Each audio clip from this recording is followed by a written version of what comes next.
OBS here, and due to a lot of recent activity in the Ratatouille community, I am creating here a little tutorial to help anyone.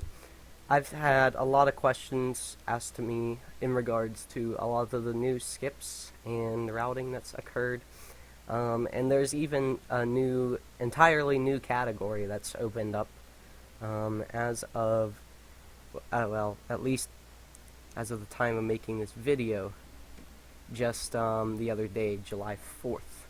And so this tutorial will cover all the basics that you need to run either category, since it's kind of easy to cover both in the same video. I will be playing on the PlayStation 2 version, but know that as far as I know, everything that I'm going to be showing you also works on PC and every other version. There are some slight differences, mainly with PC, besides load times, I mean, which we'll get into later. But for the simplicity of having an actual visual aid of the kind of inputs you should be doing, I'll be playing with this PS2 controller.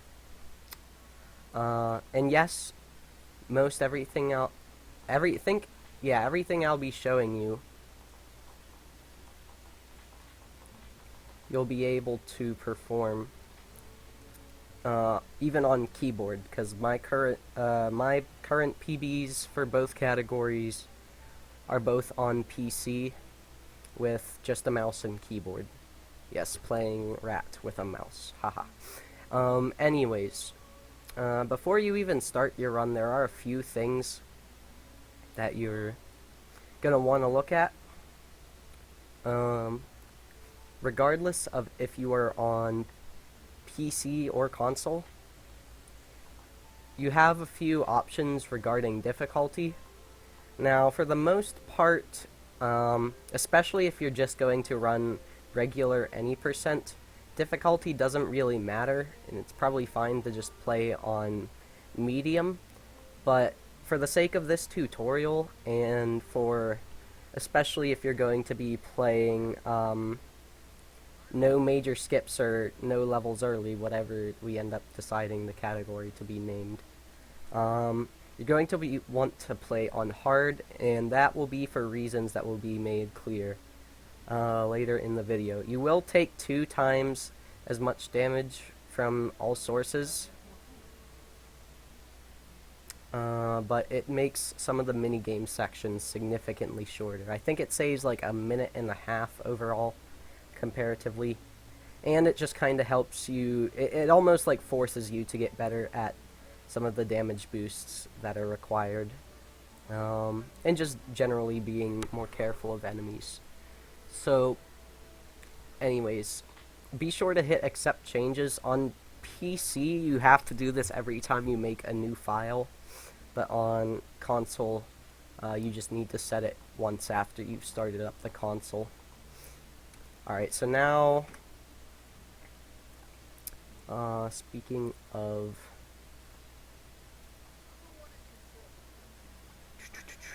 alright, so for PC, where is, okay. So, for PC, once you have installed the game, if you go to the file, the folders you've downloaded, there is a program here called gamesetup.exe. You're going to want to open it, and there are some video options, but that doesn't really matter. You can change. There is a texture quality that makes everything super pixelated, like for the minigame symbols and stuff. It doesn't really speed up anything, but this is there if you really want to change it. But the main thing you're going to want this for is the controller configuration. So there's a couple main defaults I'm going to point out that you really should change. All the movement keys are kind of standard. You got your WASD, that's pretty standard.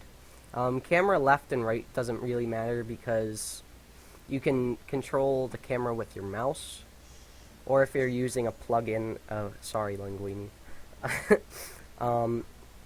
Or if you're using like a USB controller, like I think Mopsy uses that, you can just use the right stick. But let's see. I forget what all the defaults are, but I do know dash is normally set to H, which is extremely extremely weird because you'd have to like use your right hand or reach really far with your left and not really have much control of your movement. So what I do is I just have that set to shift because that's just what I'm used to. It's another typical run key. Let's see. Jump is normally set to space, so that should be fine. I think I did change camera reset to C, which all that is just to like recenter the camera, because sometimes the mouse can spaz out a little bit. So just having a button press that's able to reset it quickly is nice. For actions and dropping, so these include like just pretty much your tail whip and picking up and dropping items. What's weird about this game is that for the mouse buttons, like where it shows mouse button 0 here, that's actually your mouse 1, and mouse button 1 is mouse 2. I don't think I have middle mouse set to anything, but just so you know. And you just have to like click one of these and then just change it. Like if I want this, then I'd like press a new key.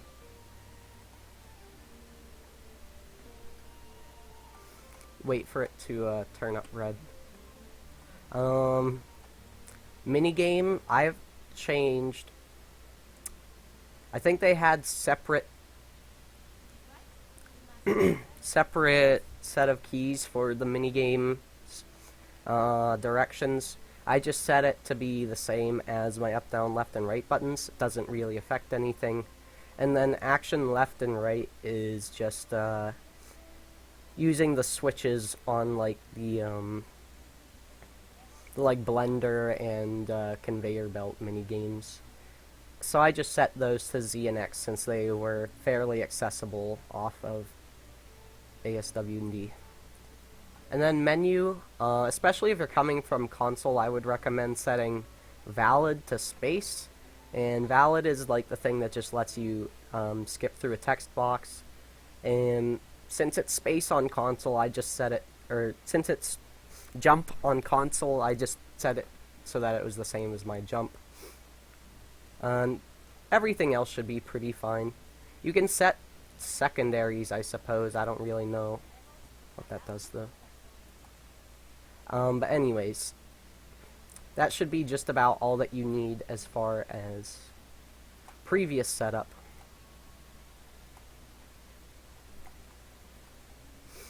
Okay, so now that you've selected your difficulty and whatnot... Oh, wait, one other thing.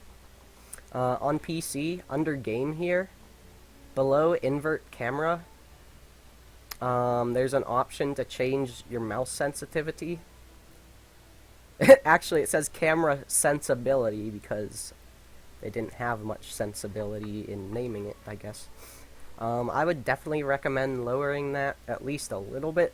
See how it goes with your mouse, but usually, like, just moving it a little bit would throw me way off, and then I'd just be spinning in circles, so be sure to check that. You also have to change that every time you start a new file, so just be careful of that. And of course, be sure to hit accept changes. Alright, so anyways. Oh, and the final thing, if you're playing on console, I don't know if this is an option on Wii, but if you have a memory card just remove it, because the time it takes through all the autosaves, like you actually just straight up save several minutes right off the bat, just not running with a memory card. I will be putting in one later.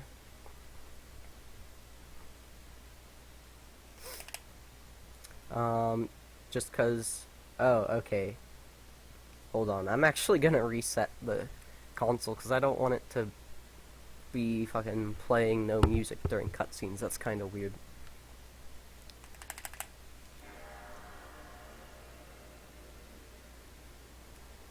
Oh man, discs being a bitch.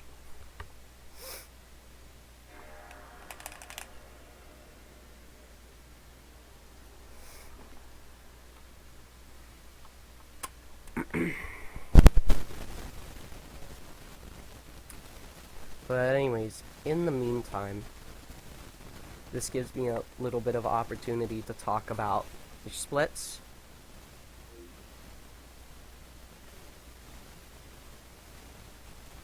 Do a guide for the whole game in one sitting instead of level by level.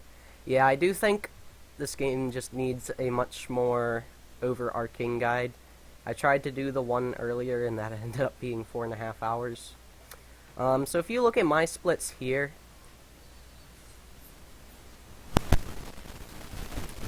I mean, people like to split the game up in different ways. Some people like to just have it by, like, those feet. Nice move. Also, didn't you go live, like, 5 minutes ago, I thought? Mopsy. We have Mopsy in the chat with us for this monumentous occasion. Anyways. Now I'm gonna be self-conscious and pull my feet back, you fucker. Alright, so, where were we? Oh, right, splits. So some people like to just, have the game kinda separated by, like, huge areas. Like, they'll just have, like, the entire kitchen as a single split. They'll have all of Market as a single split. Some people like to have each individual mission as a split, except for the tutorial, because, like, the missions in there are just, like, learning how to double jump.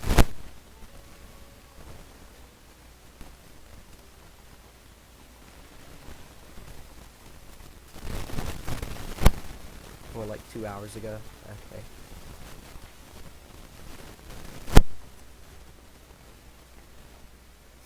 But honestly, just split it up however you'd like. I personally do a little bit of a mix of both, just because some of the missions are really short. In fact, I still want to kind of change up some of these splits. But it doesn't matter. Just know that timing is actually based on... Alright, so whenever you skip this text box, that's when time starts, and then whenever you see the last cutscene, which I'll point out when we get to it, that's when time ends. This is true for both categories I will be covering. Alrighty, so here is where time would start, basically, so you know. Alright, so just a few quick main things that I believe you should keep in mind generally when playing this game. What was I gonna say? Alright, so I'm not going to point out all the little areas you can trip. I tried to do that in my previous attempt at making this tutorial and it went horribly. But two main things to keep in mind. One, you're a rat, so, like, you need to consider everything to scale. Like, this rock, this doesn't seem very tall, but when you compare it to Remy here, like, it's the entire size of your body. So you gotta kind of think of this game in the same way that you would compare any other platformer. Like, this rose bush doesn't look very tall, but it actually is in comparison to Rem. Because, yeah. So, just kind of try to think of the size and heights. I guess height's the better word for your double jumps. to be able to more accurately kind of think things through. And that also goes the same with running over anything, because even though things are just like an inch or a couple millimeters even in this game, here, let me see if I can find a good example. Like, oh gosh, can I? There we go. So even though this rock is really small, you can trip over it. First things first, I'm a rat. And that means life is hard. Yeah, pretty much. Also, I'm not aware of that text box skip, Mopsy. Maybe you can help me out when I find it. But since you will be sprinting most of the game, know that very little changes in height can cause you to trip. And each time you trip, it loses, like, I think 2 or 3 seconds. What I like to do is just stop, and you can, like, walk over most of these. Oh, skip the text box about double jumping. Alright, I'll have to look for it. But a very easy thing to do is just jump over them, which is also fine, and I see a lot of new runners do that. In fact, this just like walking over the ledges thing, I think only I really started implementing. But just jumping over little rises is fine. It helps you not have to learn and memorize so many little locations where you can trip. However, eventually you're going to want to start cutting these out, because I think for every jump you do, it loses about like 0.5 seconds as opposed to walking over, and that adds up a shit ton over the time of the levels. So that is a huge thing that I see a lot of people not take advantage of. And then the other thing is that sometimes turning in the game, so you can get this slide thing and not really even turn that well. That's just me trying to use the analog stick. Or if you try to shift right from forward to back, you also shift in place. So for that, you can just like release, run, and then like turn around. But I like to actually use the camera to sort of help guide Remy in my turns. So instead of like doing this, which is fine, I actually use a little bit of combination of both sometimes. But see, if I turn the camera, that changes what direction forward is for Rem.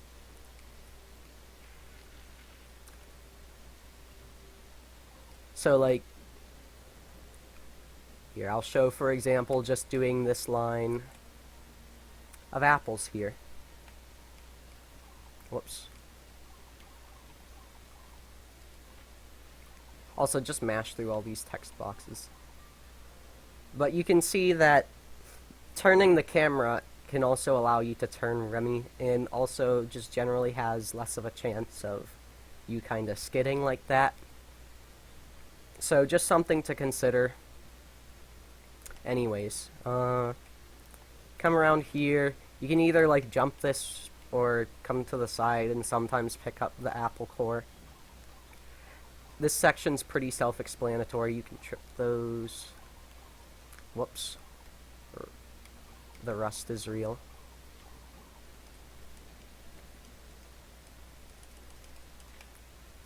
Ah. Much rust. But all of this is pretty simplistic.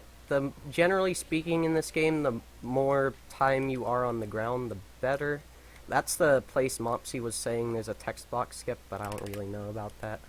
Okay, let me back up here a sec. Alright, so you can double jump these, either by spacing out your jumps and ledge grabbing, but the ledge grabs are slow and inconsistent generally throughout this game. So I just like to run off and then double jump. And then when you reach this one, just run off to the left, and you will meet a meal. Some people, you can just jump it, but it doesn't matter. Alright, so now nets.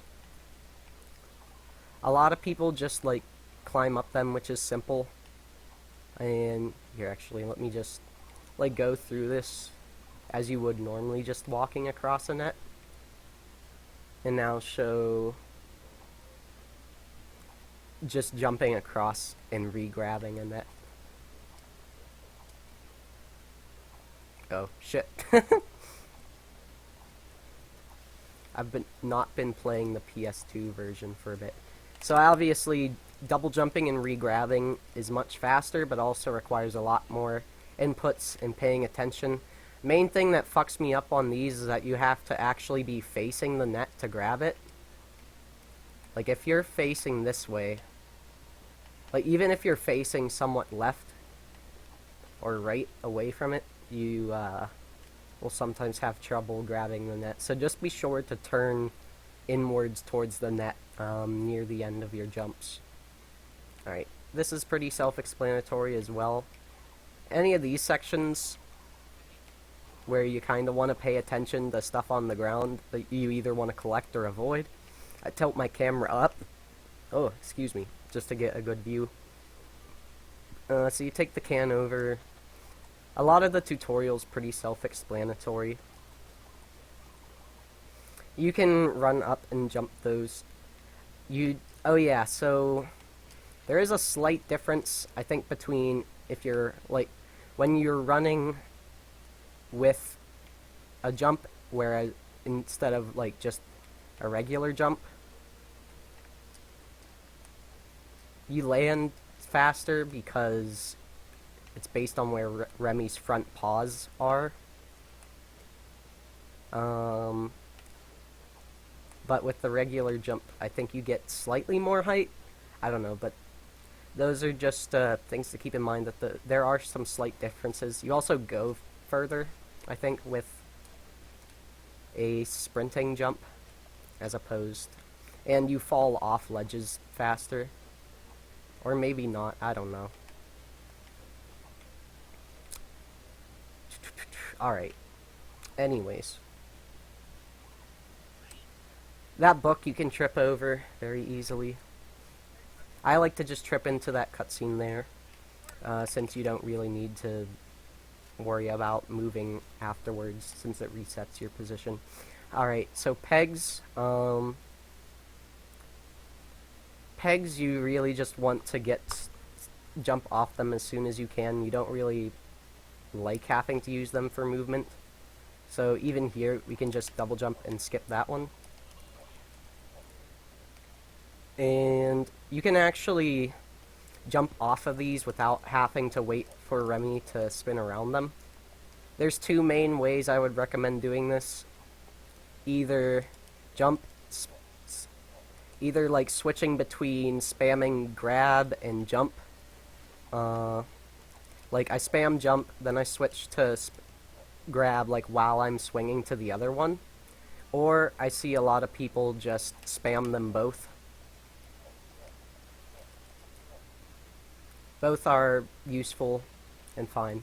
So someone's calling me. Oh well, rip. Alright, T. Similar thing here. You can run around, like, to that couch over there, but it's slower.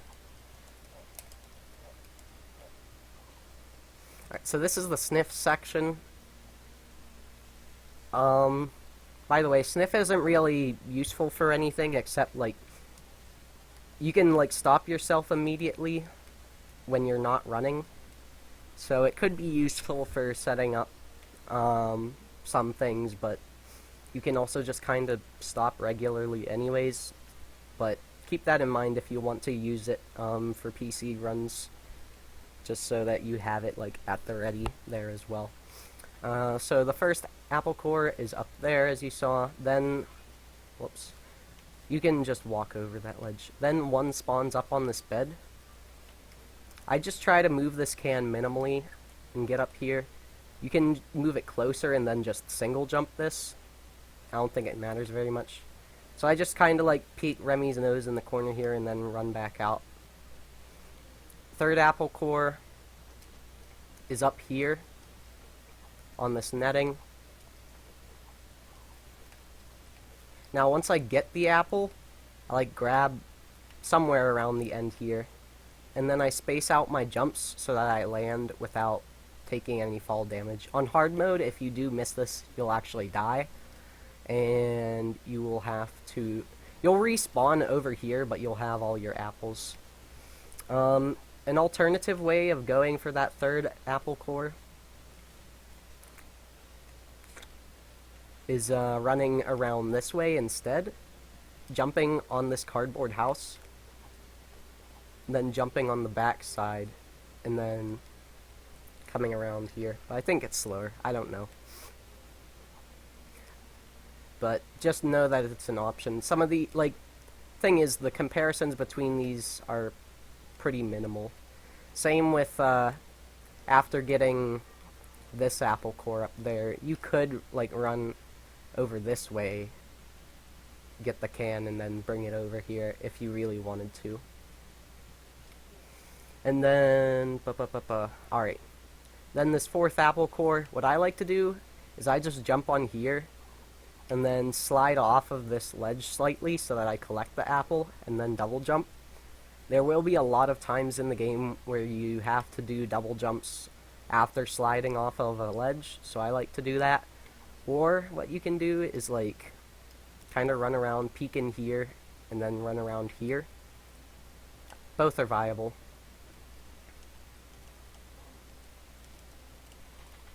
Alright, I'll mention that. Alright, the ball. A bunch of people don't know this, but if you press the run button with a direction, you actually see this is normal movement for a ball, but then this is sprinting on the ball. You only have you can only use the sprint in certain intervals, so I like to just do a short little one for this apple, and then I sprint over this, and then back over to here, and you can single jump that, but just double jump it for safety, especially if you're just starting out. Don't need any more reasons to reset now, do we? Come up here. Another gap you can single jump, but it's hard. Alright, so now ropes. There's a little debate over what's faster, just balancing on these regularly, which you kind of have to just shift left and right to keep Remy in line, or spamming jump off and jump on. But honestly, just mess with either. Are different compared to console. Yeah, I know. I'll talk about some of the console differences later. You can either just jump straight onto the rope from here, or you can slide off this roof past here, or just single jump. Hold on. And then run down here, which I think is fast, and then see where this little divot in the pipe is? That's the visual cue I use. And then I jump out over here, and ropes have a very large radius that you can activate them in. So I just like to do that. And then you can single jump or double jump over there. I find single jumping this is much easier on console for some reason. Then come and get this line of apple cores. There's a huge bump right there. Run into a meal. And he uses his considerable girth for balance. So know that in order to get record, you have to be a thick boy. Just kidding.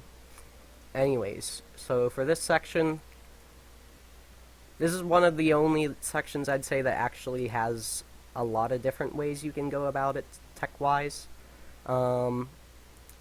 What's nice is that right where you spawn actually lines you up to just go right onto the pipe. So if you just run and mash interact, you'll just walk on the thing. But if you feel uncomfortable with that, just do a short little jump and land on it as you normally would. So you can either go through this like that normally, as you would,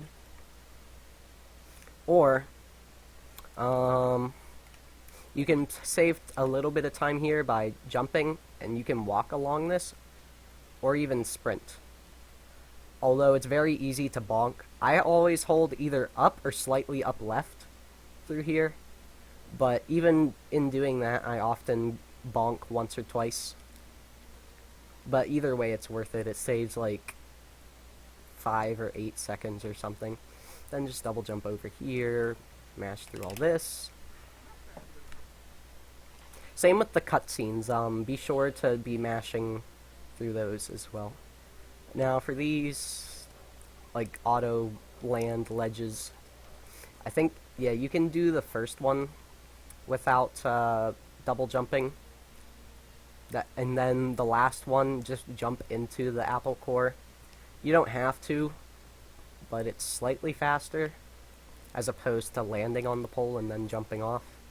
And go around this tractor, and run into Emil again. Yeah, you have to have all the apple cores in order to progress.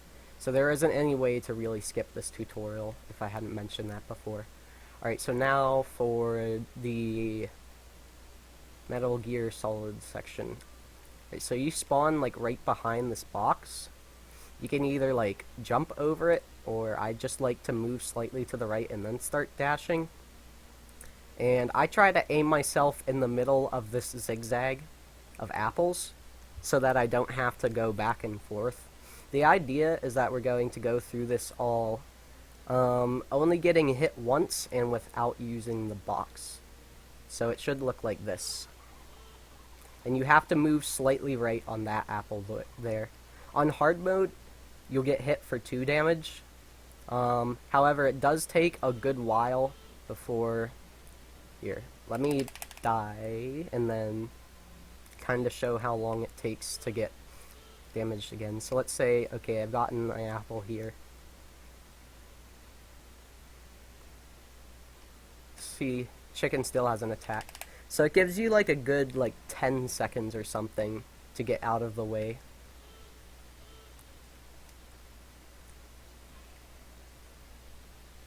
And then just run around there. You can grab this cheese if you feel that you need to for safety. Just know that whenever you pick up your first slice of cheese, you'll have to mash through just a short little explanation that it replenishes health. And come over here. Alright, chicks. Alright, so spoons and shit that you can swing. I like to just mash this for a little bit. Because thing is, the spoon has a really long range, so you want to make good use of that so that you can hit the chicks faster, or whatever you're trying to swing at. I don't know if you actually move faster swinging the spoon or not. I just like to do it. So you do that, place down that spoon, run over here. Alright, this can you can actually just run into, although it's kind of scary. So just single jump into it if you feel the need to. Can tech, pretty much just hold the directions you need to go and mash the shit out of square. And try not to need to jump. Also, the lid of the can that's like sticking out on the right has a collection box as well, like you saw there. I stuck it into the whirlpool to collect that apple. You generally want to avoid as much contact with whirlpools as possible. However, there is a bit of there are a couple weird little optimizations in Destiny River. Alright, so here, this pipe, you can single jump it if you're close enough. Not just mash double jump, doesn't matter. Come across here. You can either single jump or double jump into this. I used to just single jump, but you actually have to stop for a moment. But anyways, hit that. Oh yeah, also, whenever you finish a level, just keep mashing X. Don't try not to push any directions, because then you might accidentally try to save, and then you just confuse yourself. Also, whenever you have a text box come up, wait until it comes up to start mashing, because you might accidentally get Remy to double jump or something, and you don't want that. Anyways, then you come over here, and that's the tutorial. Alright, so Destiny River. A lot of the same, I mean, the can tech applies here. I'll point out the only, like, main differences, or main skips you need to know.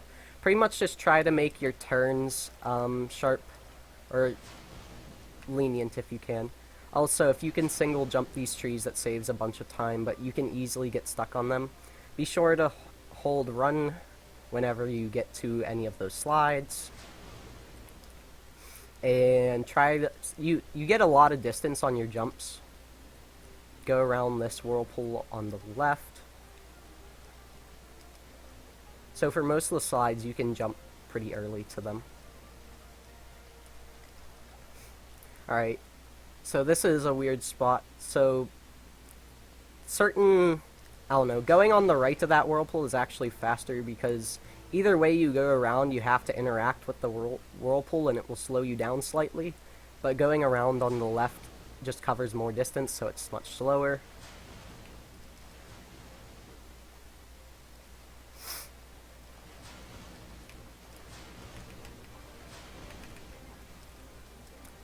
Oh yeah, that slide there is particularly weird.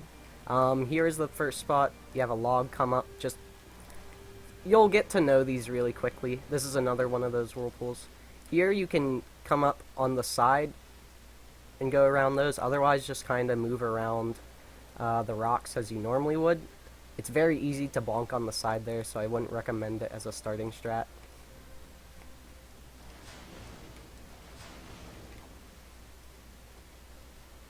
But some of these, like, whirlpool skips are easy time saves.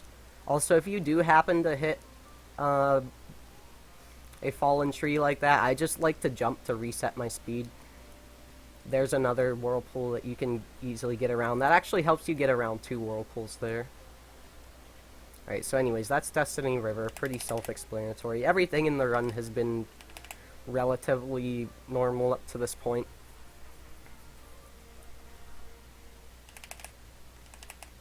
Now, Homestink Home, there are like a few different things you can do to make a bit faster.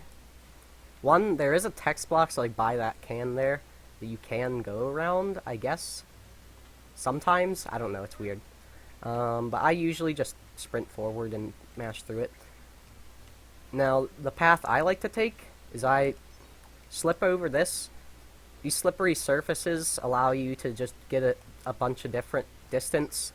I just mash out a double jump. I don't know if it's faster than just running through them. Although here it doesn't matter because I'm jumping over this. And then I get up on this tire, up on this right angled pipe, and then up here, and you get to this Ratatorial.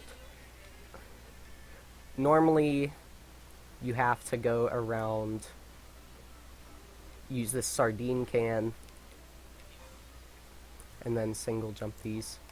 And that's, you know, it's just much more straightforward, I think, to go and do this, because you're taking a large turn over here. You can also use this can, and then just double jump up to here. So those are the 3 main ways I would recommend going about that. Oh, I suppose if it... No, it shouldn't really matter if... I don't know, but this pipe sticks out here if you really need the help. I like to try to then, when I land up here, just aim for the Ratatorial. You can activate Ratatorials from anywhere you stand on them. Text box here, jump the bag. You can trip on this wire and shit. Alright, so now Paris Streets is pretty self-explanatory as well, I guess. Although there's a shit ton of areas to bonk. It's kind of hard to see because it's all like this filth stuff stuck in the corner. But like, this is a little rise. There's actually right around like here. Yeah, see, there's a little rock here. So just know that, especially around the sides, there's a lot of just little shit you can bonk on. After the first pipe, wait, hold on, let me back up. Alright, so in the beginning, I'm aiming towards the middle, but then I shift over towards the left, and that's because there's a huge clump of dirt here and this wire. I try to just single jump all of these. If you brush up against this pipe, you will bonk running up this, but don't really need to worry. Yeah, let me see if I can show that. It doesn't really matter. Anyways, let me come up here, just double jump these gaps really rapidly. I stop and turn really quickly here. You can either take this path, although you're close to the wall and it's easy to bonk, or I actually take this lower path, even though you can bonk along like any of these little divots sticking out of the pipes, or this rock. There's a huge bunch of rock up here you can trip on, and just generally these pipes. Anyways, I'm getting ahead of myself with all of these things you can trip on.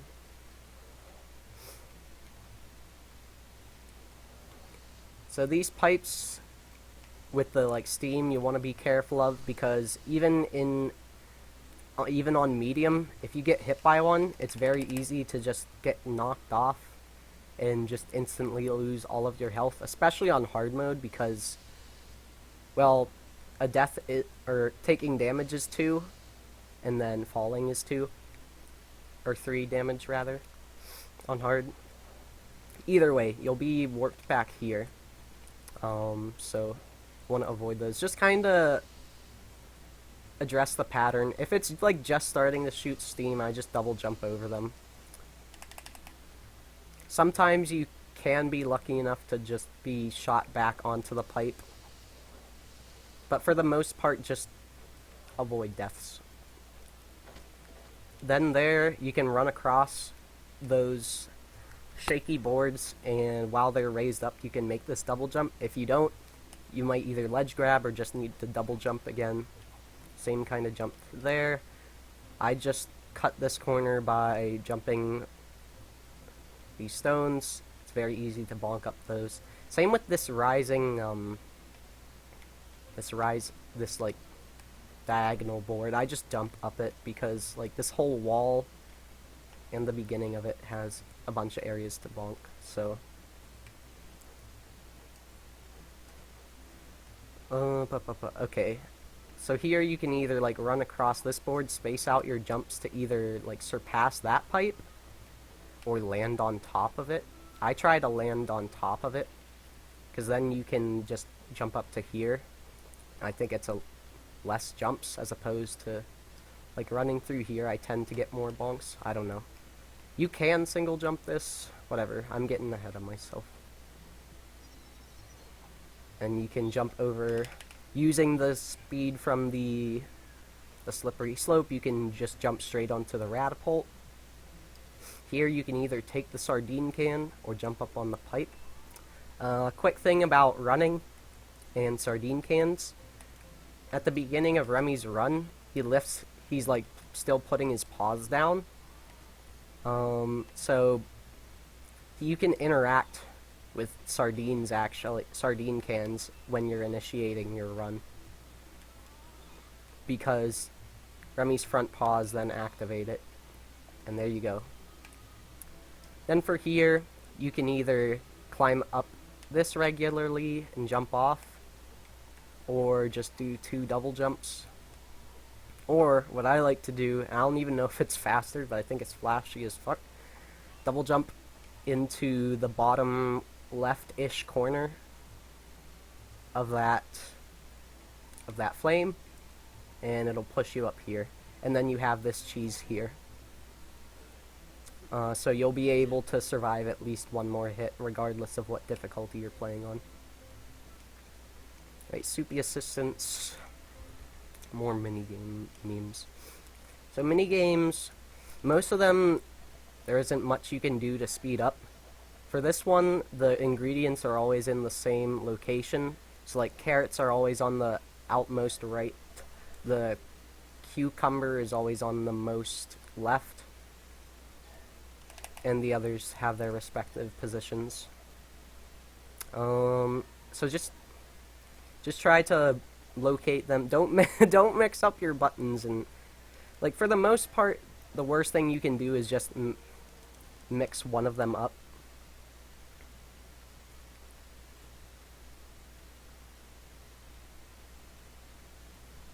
All right, hold on.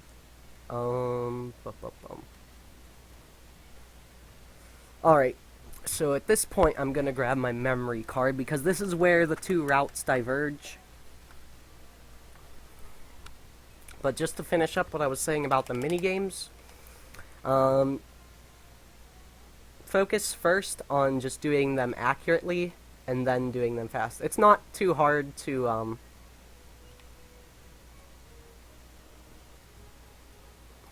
was I gonna say? It's not too hard to combine the two, but people can be kind of neglectful of the impact minigames can have on your run. Alright, so now, this is where any percent and no levels early take a turn. Because just within the last 2 days, there was a new skip discovered that lets you get up into this window here, which most people don't know this, but this is how you actually return to kitchen pipe normally. Up there is actually deserted kitchen, even though we just came from soupy assistance, so that entrance is actually active. The only problem is we can't normally reach it.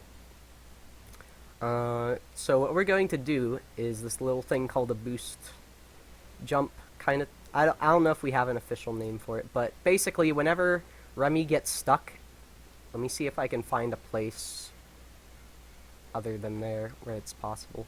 Anyways, whenever Remy gets like kind of smushed between a few objects, he starts entering this falling animation, but then gets pushed up briefly. And thing is, you can actually interrupt that with a double jump. So if you do it at the max height of when he gets pushed up to try to get him out of that area, you'll effectively have a triple jump. So the idea here is, and know that on PC, this connecting bar isn't there, so it's just like a triangle. Hey, thanks for the good luck, Proto. I'm just doing the tutorial, though. So, anyways, you spawn like, what? Yeah, you spawn around here. Just run over to the right here. I don't think this is possible on the left. We've tried it, but this pushes you out too easily. So the idea is that you're going to get stuck in this upper corner long enough for Remy to get pushed up and then be able to double jump on top. I like to hold left somewhat because usually you only ever really get pushed out to the right of this, so I think it helps when you get stuck on the triangle. Okay, yeah, good point. Alright, so I guess we have something relatively... This skip is not very well understood as far as making it consistent, or as to what the best or most consistent way to do it is. But pretty much you double jump up into here.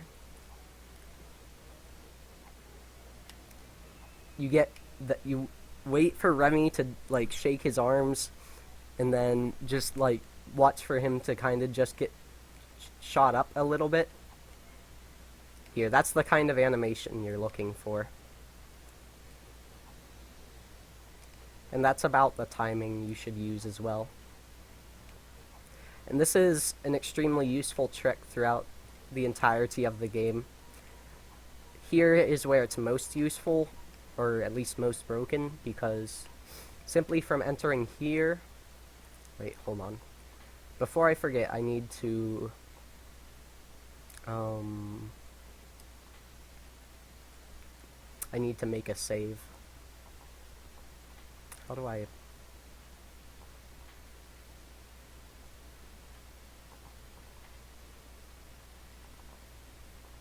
Oh well.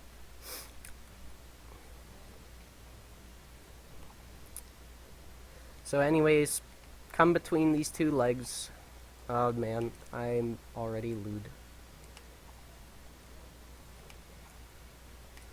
Yeah, that seems to work fairly well. I like hold left to keep myself from getting stuck in there. And then, since you're getting kind of like pushed around very violently from all sides, you can either just like release all directions as Mopsy just suggested. Yeah, that seems to work. I hold like up left.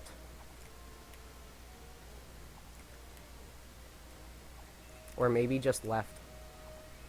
Maybe just... Yeah. Okay, so you need to watch for whenever you'll actually, like... After your double jump, release everything. That's pretty consistent.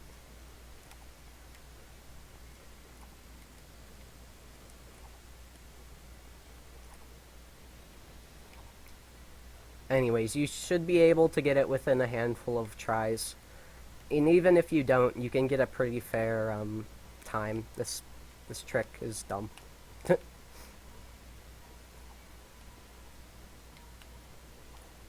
Crap. So as you can see, it's very easy to get pushed out. Also, watch, because sometimes the animation will take longer. I got it second or third try, I think, Mopsy. Yeah, my run is still improvable. Alright, so anyways. Then from here, you come up here. It'll ask you if you want to enter the deserted kitchen. And you hit yes.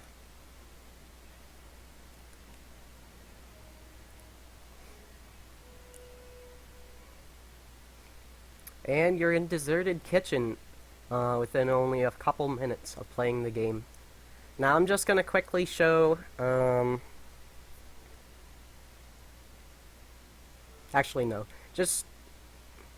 Oh, yeah, okay. If you're doing any percent, you just run down this...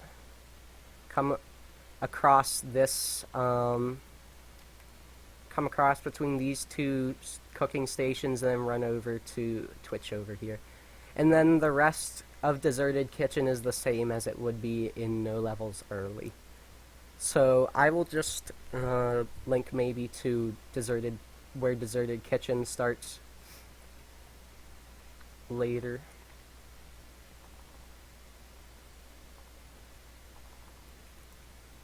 Also no...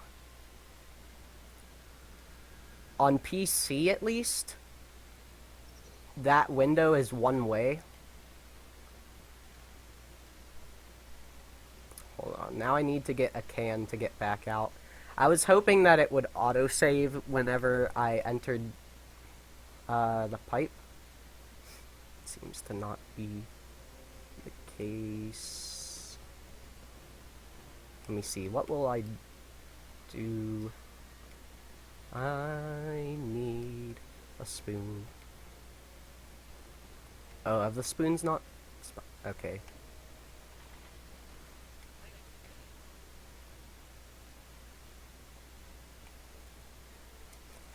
Okay, there we go. We'll cover what that trick is later when it actually becomes useful. Alright. So you can't re-enter this way on PC. But anyways. Now back to no levels early, or no major skips, whatever we end up calling it. The fuck was that? That's bomb flight, lol. Alright, so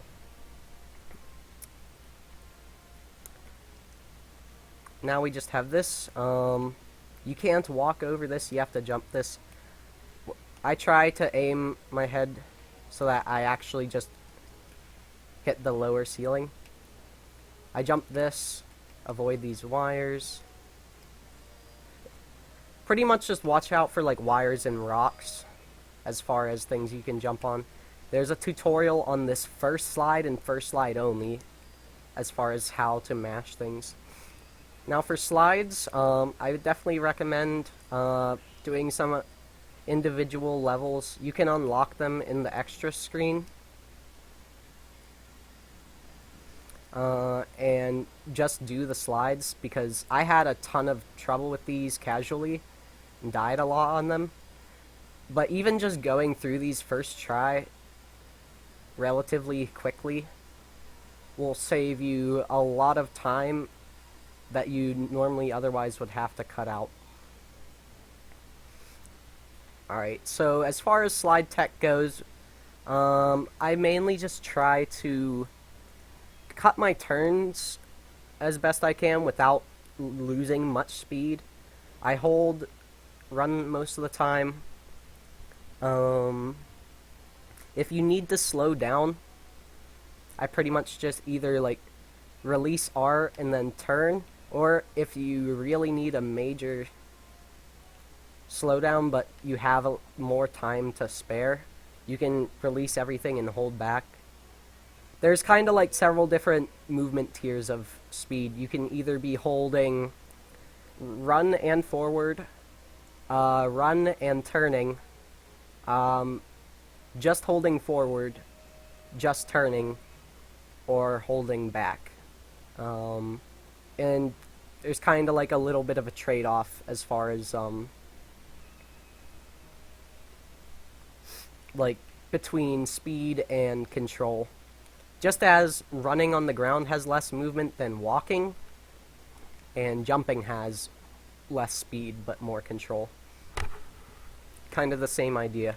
Although jumping on the slide can send you a really far distance, you don't want to jump on a slide very repetitively, because you can easily lose a lot of speed or fall off. I mainly only use it to clear large gaps when needed. I'm not the king of slides or anything.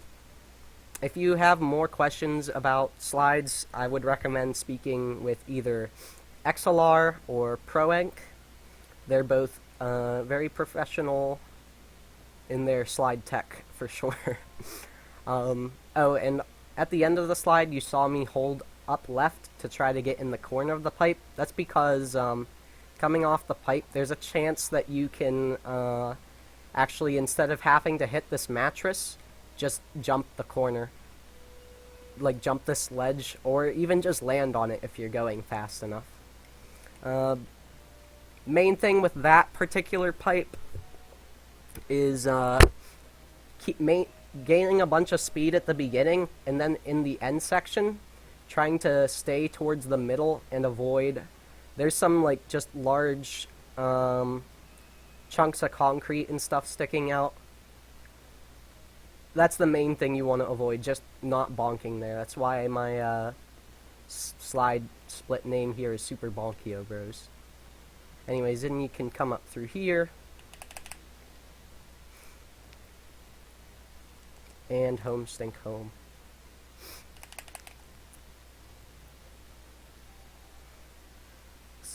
Alrighty, so I think I already said it, but the rest of this doesn't pertain to regular any percent anymore.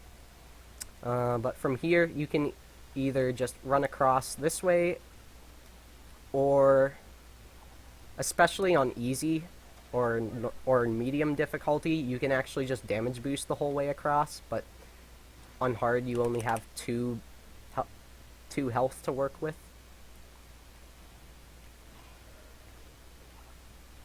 But however you do it, get over to Rem's dad. I forget his actual name. Like Django or something, yeah. Not to be confused with Jenga.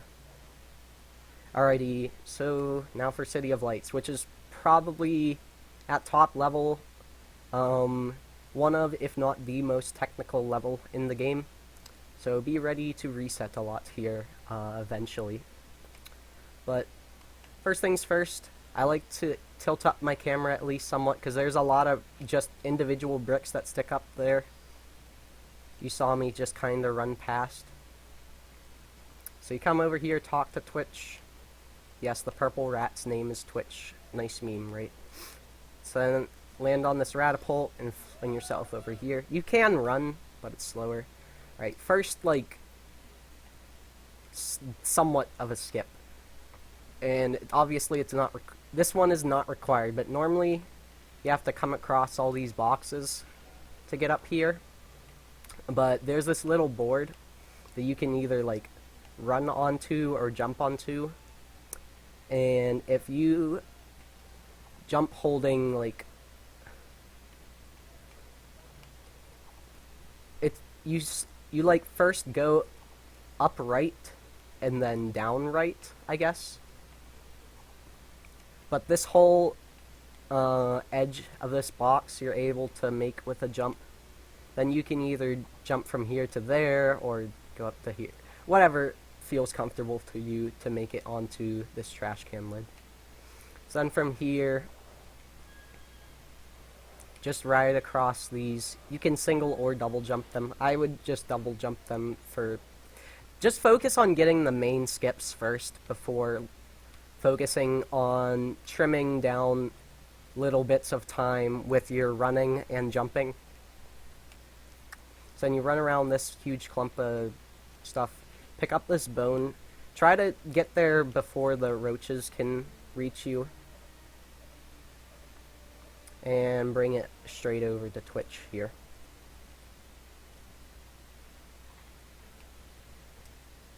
Huge clump of stuff here. You can also trip over this, blah, blah, blah, blah, blah. Alright, so now this is one of the few console and PC differences besides loads. The traps, the rat traps in this level have slightly different locations. On console, this rat trap is directly next to the trash can, but on PC, it's like out here. So you're able to like run through this way, or just like right up against the trash can.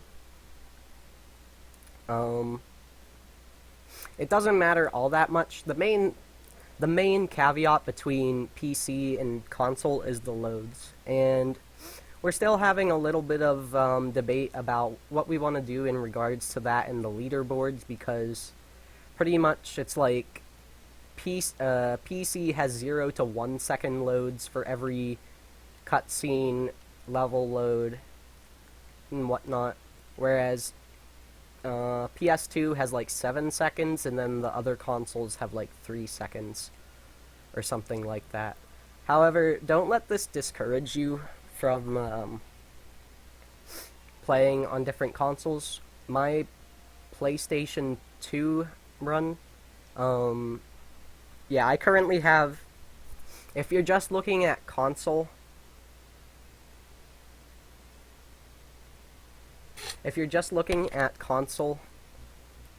records, currently it's held on PS2.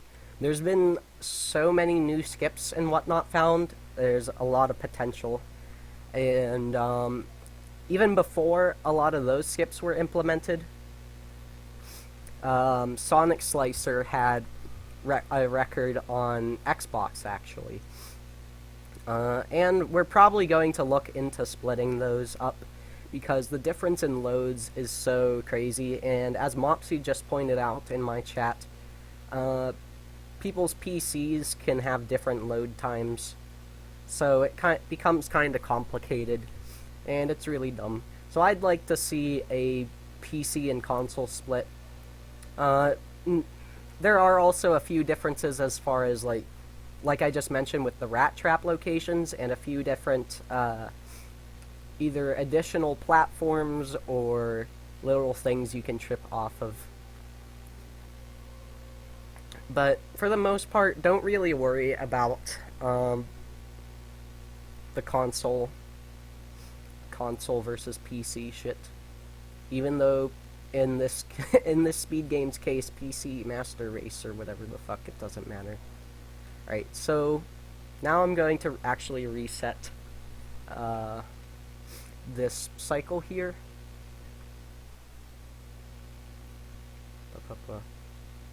Wait. Yeah, okay. So know that whenever you touch any of these mouse traps, you die instantly. Alright, so the route I like to do... Ah, shoot. I have to die now. There's a few different ways to go about this. I'm just gonna show off all of the spoon locations first. By the way, I'm doing the route I like to do at the moment. Okay, so there's a spoon up here. There is a spoon up here. There's a divot there. Watch out for that. There's a spoon up here. Also, you can... Here's another useful type of jump you'll want to get used to. Doing one of these jumps where you curve around, because you'll be able to circumnavigate, see, like, floors right above you. And this is useful for several skips in the game. And this you can ledge grab, so it's pretty easy to get as opposed to, like, walking up this. So there's a spoon there. Hey, Sandy. And then there's a spoon over here, next to this pot. So the main question is pretty much just try to use the spoons closest to whichever rat trap they are. Like, this one I use for this rat trap here. Am I not where I... No, I have fucking pants, dick. Oh, also, if you get killed by this dog... Yes, I went to play rat without wearing fucking pants, because obviously that was a necessity for learning this game. So anyway, the route I like to do for these rat traps, let me just die to reset it. If you die to the dog, you can't skip the death cutscene. So I run around this trap, come up here, turn so that I don't take that much fall damage, and you can drop the spoons that way. Come up here, pantsless %. Nah, Remy's already pantless, there's no point. Come over here with this spoon. You get the... Most routes will... You'll get caught by the dog momentarily, but that actually kind of helps. Whoa. I like to just wait behind this trash can. Okay, what the heck is up with this route? Here. Can I just... Yeah. Alright, so run around here. Dot, dot, dot, dot. Boom. Pick this up. Don't take fall damage. Spin that. Yeah, you'll either get, like, noticed by the dog there, or, like, around here. At least in my route. And that actually kind of helps set up, knowing where the dog will be. And you pick this up. Yeah, sliding off an edge with a spoon actually prevents fall damage somewhat. The dog wouldn't normally be there. It would be, like, waiting here. And you can either... Here, let's see if I can, like, resync up where the dog would be. Alright, yes, the dog would be here. And you can either, like, wait for it to turn around, or slightly before, and then come and destroy this. Then run over here and pick up the other spoon. Another thing to note is that coming off a ledge, if you spin the spoon... Here, let me see if I can replicate it. Yeah. You'll actually drop the spoon and have to pick it up again. So don't just blindly mash that. But, and I don't have a way of showing it now, but if you happen to run underneath the spoon whenever it's falling, like you can with the spoon that was up there, you have a chance to bounce the spoon forward really far and save several seconds. But it can also, it's most notable here because it's the most likely place you'll be able to get it. but it can also like bounce off the trash can and land back a bit. Either way, it's worth going for it though. So anyways, want to destroy those 4 mouse traps, obviously, and I'm going to make a save here. Wait a sec. What are these 2 out of bounds? Oh, right. City of Lights. Oh, okay. Never mind. Here, I think I have a spot on my other memory card. Maybe.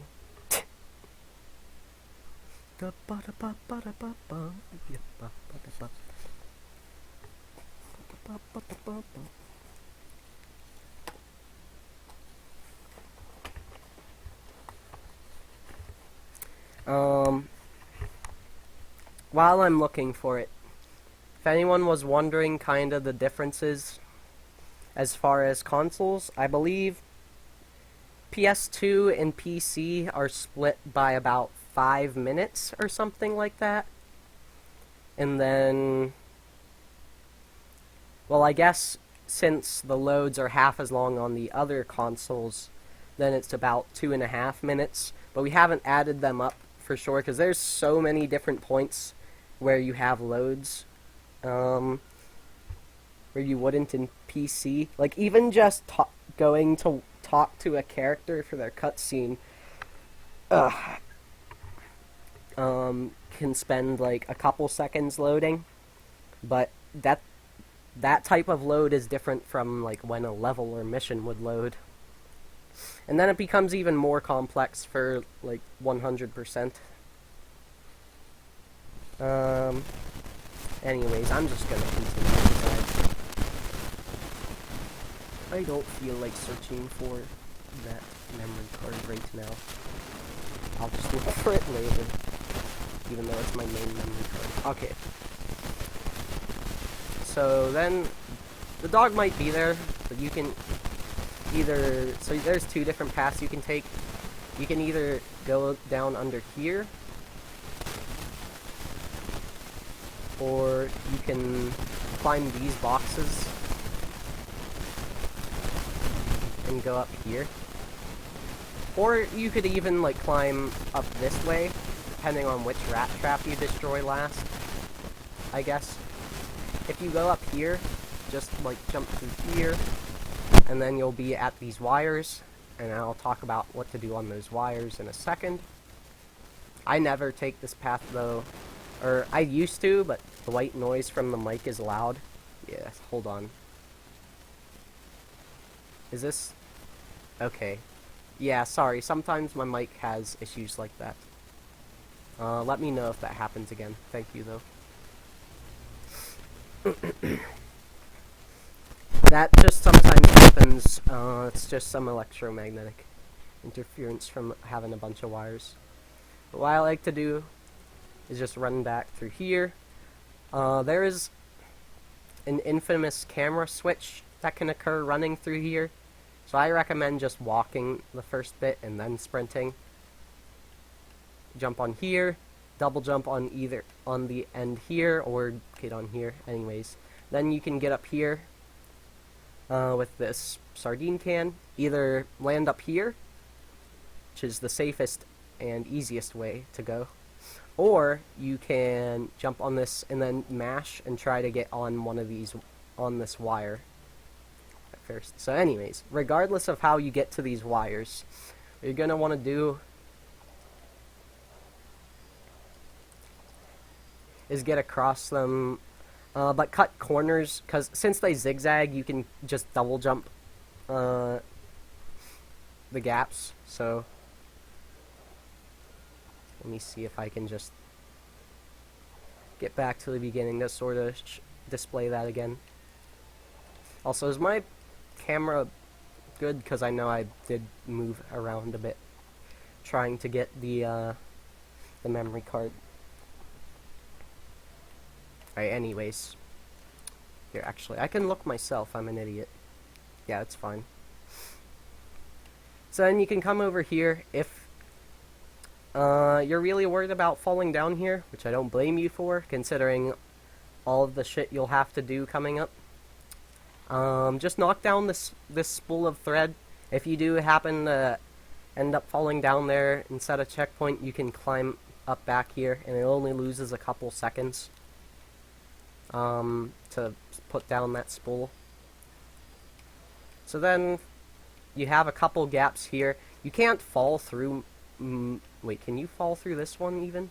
Yeah, no. You can't fall through any of them until this gap, after the cheese. But still be careful of them. Especially these ladder ones, because if you do fall, you'll have to redo everything or even just reset your run. So if you are going to double jump any of them, probably do these ones. So I just run straight over those and jump when needed. Now for collectibles, you're going to want to avoid them because they're extra text boxes and you don't need them for the run. So just double jump over them or something. You can actually single jump this. That's kind of difficult. Like that. Now for this, go on the middle of the slide, run down, and right here, the slide boosts down. It's faster to jump, and you have to aim so that you're going to actually, like, you'll hit this wall, but then you'll slide down onto one of these platforms and not slide down to the bottom below, because it is possible to either land without taking damage or die down there and then lose a lot of time. It is technically possible to jump up to there, but it's really difficult and sometimes requires a death warp. So I and pretty much everyone uses this. Just come across these. Be sure to not miss. Just like mash grabbing those. Those aren't timing based. Same with the jumps. That'll just make sure you don't fall to your death or something. Another dart to avoid. RIT. Now for one of the main difficult skips that makes City of Light so infamous. And definitely something worth practicing. So normally to get through here, you're supposed to go all the way around in a like U shape, jump on those pipes there, I guess, or I forget what those things are called on top of houses. I guess they're like, I don't know. Anyways, and then you'd like run around the side there, and you'd have to like avoid the cat and shit. But we can actually we can skip all of this actually with this box. And the way that's going to work is you're going to want to come over to this corner. And hold on, I need to turn the brightness up a little bit on my screen. And you're going to want to be about here. I believe Tockles says he has Remy's tail touching this last like line here. You put down the box, and actually I was a bit too far. Also, if you just put down the box from where you pick it up, Remy actually puts it slightly further ahead, so you can use that to kind of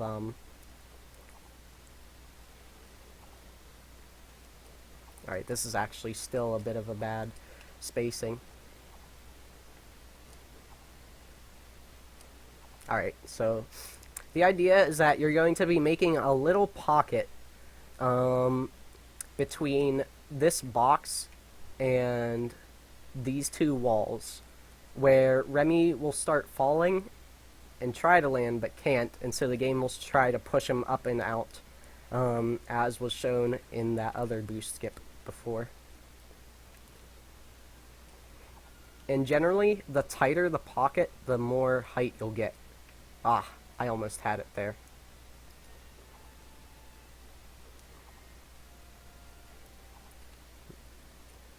Alrighty. So that's what that looks like. Generally, what I do The timing is weird because sometimes the animation takes longer, but you want to actually predict when Remy is going to be at the height of his jump. Don't like look for when it happens. Look for when you know it's about to happen and then start jumping, because the animation and height difference changes so fast. So I actually see, because like you go right back down very quickly. And what I do for here is I hold against the wall, or against the corner, and then like curve over to the right.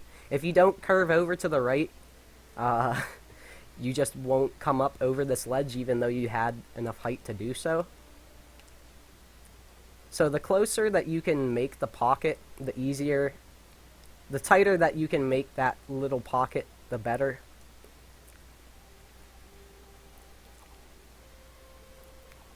So definitely have a good bit of practice with that, because that's probably one of the more crucial and earlier on skips. It saves a lot of time in comparison to going around this. If you are going to have to go around this way, you can try to just take damage from the cat and then get over here. You may want to just run on medium mode, medium difficulty, until you can until you can route that in. Also, how did I get put back down here? But that kind of triple jump is one of the main techs you'll have to know, so. But just to show what the other routes would look like. Oh, also I managed to evade the cat somehow. Yeah, every single one of these lines you can just trip over. Yeah, nice spawn zone, I know. Watch out for the cycles on these. So there's this cat here. Just wait behind these boxes so you don't get sniped. And then just sprint past the last bit. So anyways, once you've gotten up here, go over here, and regardless of what you're doing, this umbrella is fast, so just take it. And there's a few different things you can do here. I'll try to show the hardest one first, and that is actually landing on top of that fence there. Shit. Yeah, I was not holding far enough. Let's see. Well, first, actually, I'll show the easy little skip you can do. And that's to land on... Oh. Well, I guess you would land on, like, this second spinning thing. Rotating top here, and then jump up here.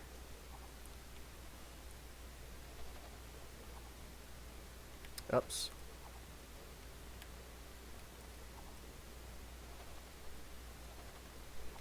Whoops, where was I? I was trying to die so I could show the other things you could do with the umbrella. There we go. Alright, so you can either land on one of those platforms early to the left there, or if you hold up and then just kind of like curve slightly after you get to the star. I'll show what the backup is if you miss it. You can, these bars actually have enough detection to stand on. It's tight, but you can jump on this, and then with one of those short little turnaround jumps I spoke of earlier, you can land on this. It's possible to land on this with the umbrella, just difficult, and then from here you can jump up to here. And you don't have to actually go on that last spinning one. You can come over here. Now, for most people, especially starting out running the game, I would just recommend coming over here, getting the an destroying these upcoming spiders as you normally would, but there is an odd little trick that you can do to Spiders hate him. This one trick makes all spiders fear Remy. XD. So there is actually a little way where you can manipulate the spiders. I'm going to cover that in this because a lot of people have trouble with this trick, including myself. And it's not very well understood. But I'll try my best to explain it. But if you're just starting out, just run over these dudes with the ball. This only saves like 15 seconds. So let me die so I can kind of reset their pattern. They don't always have... That's another thing. This is sort of pattern-based. Alright, there. I showed it. And then you could, like, jump over here. But whatever. You get the idea. So then, like, you sprint over here, and you get into one of these corners to get the spiders moving towards you. And then go like that. So, how this works is the idea is that you're going to move the spiders as close to clumped in one area where you're not going to go, and then duke them immediately to the other side. But go through that side fast enough so that they don't have the time to fuck you up. Usually, they're in nice enough of a pattern that you can just go on the right. You don't if you do it fast enough, you don't even have to jump on the side here. So here, let me just reset that again.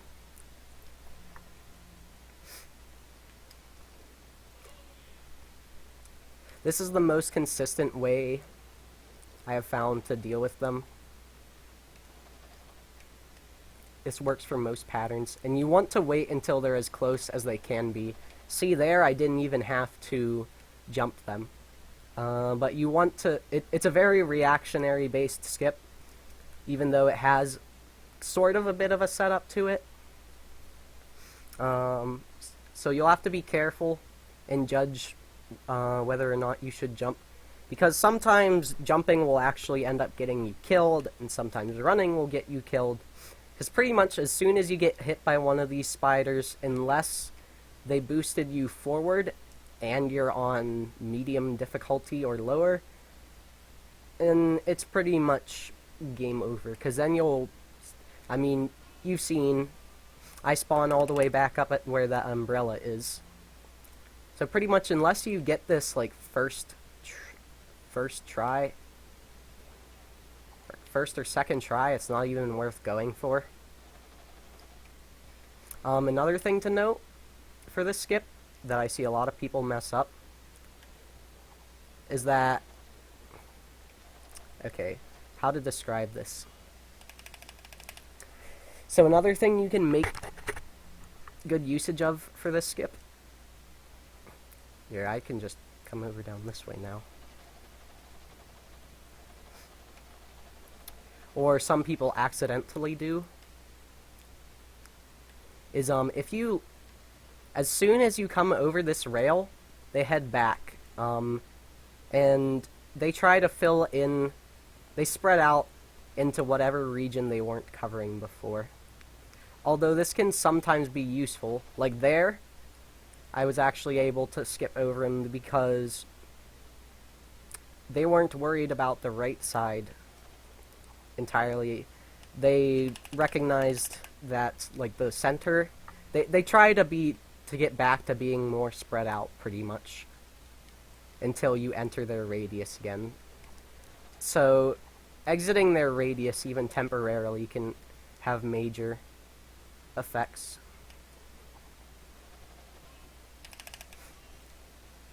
See there, I would have had to jump over. I'm trying to see if I can get a pattern where that would be useful.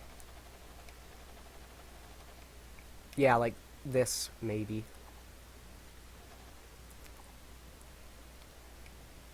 Sometimes you might just want to wait for the pattern. Sometimes you'll want to actually, like, jump over, like, you just come along the rail and then go on the left.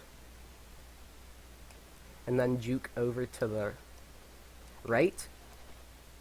But you don't want them to be following you during that jump, usually, so I jump over the rail. So pretty much just look for that ledge, study the spider's movement, kind of try to think of what areas they are and aren't blocking off, and play that to your advantage. Otherwise, just use the ball. Very hard concept to grasp, but that's a decent quick rundown. Anyways, after the ball, get off of it and come over here. Now, normally, you're supposed to come up through here and go over all of these, and you can actually complete this whole thing without the ball. It's just hard. Also, any area with spiders is an area I like to tilt my camera up, because then I can tell which area they are actually covering. See, there's proof anyways. So anyways, get used to being able to sort of manipulate the spiders. But there's a very easy skip that just allows you to get past most of this. Get on the ball, come up to here. When you get at this first turn, you can either boost with the ball or just fall off. And once you're in the air, just double jump off the ball and aim for this ledge, and you'll be able to jump past the fence and get over here. Counting on this Ratapult. Now this section, I'm still kind of debating if they're what movement to use. You can either like come across both of these ropes and then like land on this and double jump over to here and then onto the table, or you can jump from the first wire to here and then sprint over, and then you can come up here, or you can come up here and then get on the rope that way. Those are the two main ways I see. Oh, also, since Mopsy was asking earlier, another thing you can do for flashiness is if you're standing next to a bomb and jump on one, you can actually use bombs to double up as a can without even having to damage boost. This is extremely useful in a couple areas, including this one. But if you are right next to it and you're not holding sprint at first, but then start holding sprint when you get on the slippery part, the game thinks you're on a slide, kind of, and you just kind of hover forward a bit. And the closer you are, you'll even like fly up. It is actually possible to get like 2 extra jumps worth of height off of it, but it's really rare, and I've only seen it like twice. But this is very useful for covering some huge gaps like this one. I pretty much always just walk right up until I'm touching the bomb, because you kind of want to interrupt your jump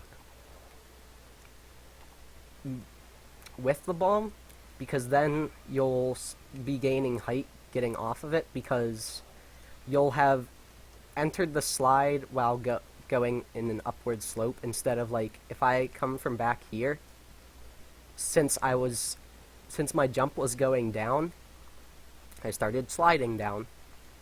Oh, and one more quick thing about jumps. Regardless of how fast you mash them, there is this forced delay between single and double jumps, except on slippery surfaces, and I'll describe why that's important later. Oh, and jumps have a set height. Hence why the difference between single and double jumps is so important. See, like this is the same as this. So that's why differentiating between single and double jumps is so important. Oh, also, avoid the fucking dream worlds, lol. So anyways, we're just about done with City of Lights. All you do is you come over all of these ropes. Although we are not into BDSM, don't come over ropes in real life, please. Go through this pipe, cutscene.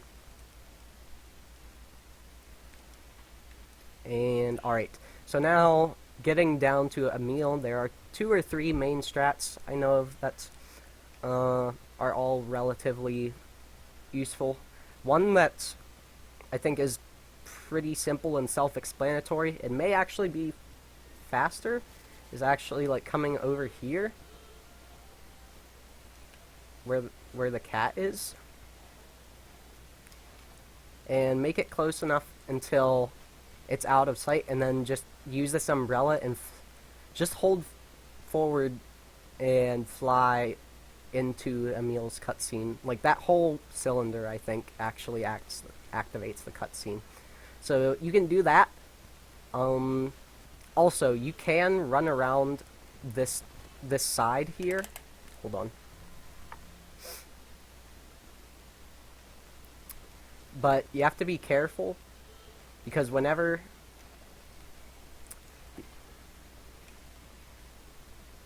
you get close enough to get hit, you don't want to be on the side, because then you'll get launched off and instantly die.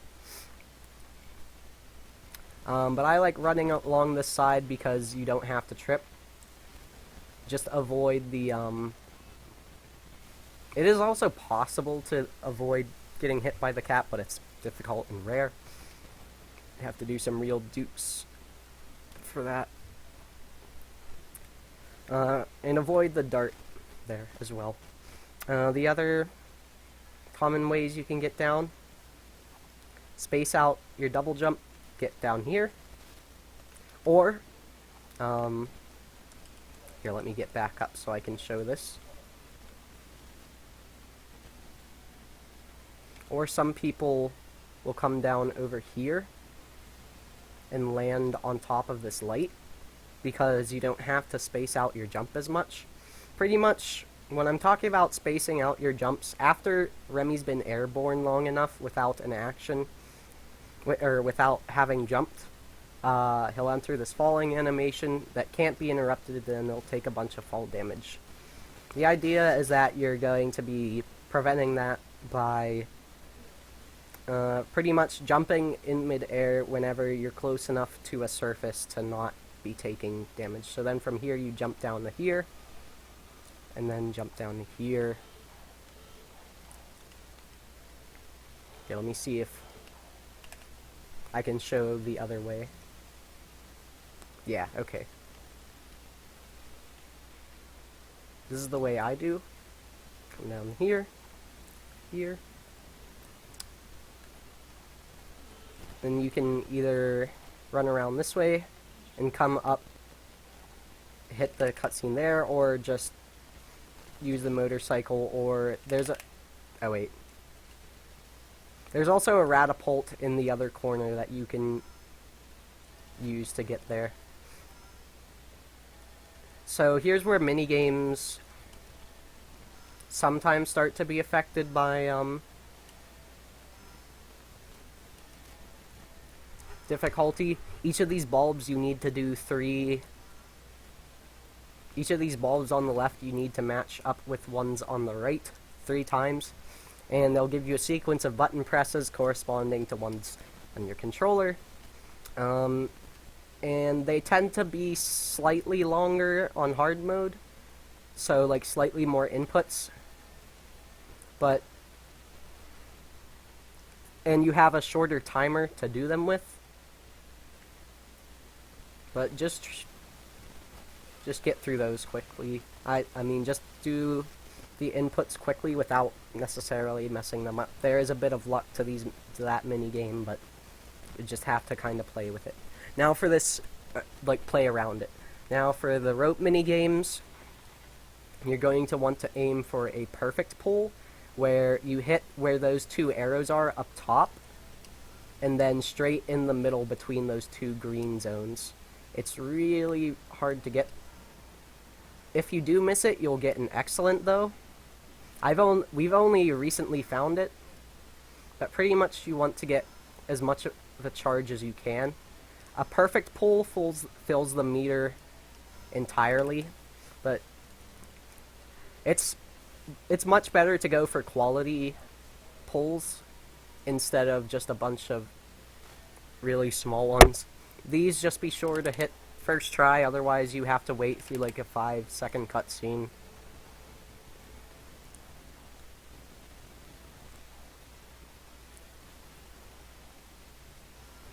And you have 3 sets of those and that's done.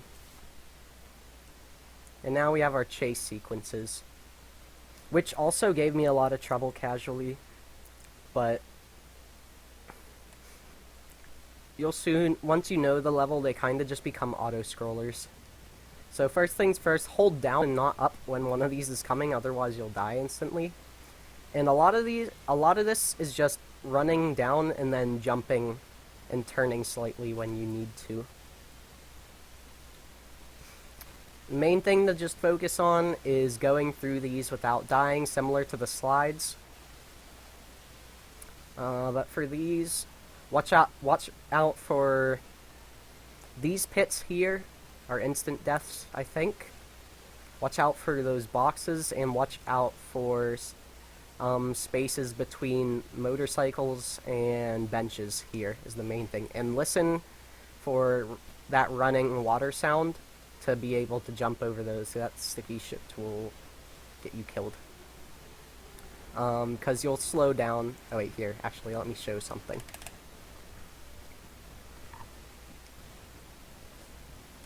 Another mistake people make, so like that wine or whatever the hell, if you get stuck in it, Remy can't run. What I do is I just move out. I just turn around and jump, because it's much better than walking through it slowly. That's the main tips I can give you for that. I'm going to try to avoid lingering on some of these more self-explanatory things, because in my other tutorial I did that a lot, and, well, it was dumb. Alright, so there's a lot of wires here at the beginning. I just jump them. Jump this. You can either come across this side, or I like to just, I just like to come along these boards since they're linked. Jump on the slide. This slide, I think, is much easier than kitchen pipe, just from a running perspective, because you just have to slightly turn and hold like straight forward.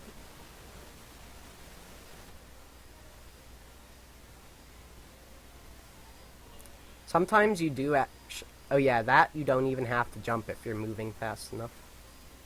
Sometimes you do actually want to be taking large turns, because sometimes you'll actually be kind of cutting your speed if you're like, because you're going against kind of the flow of friction from the pipe.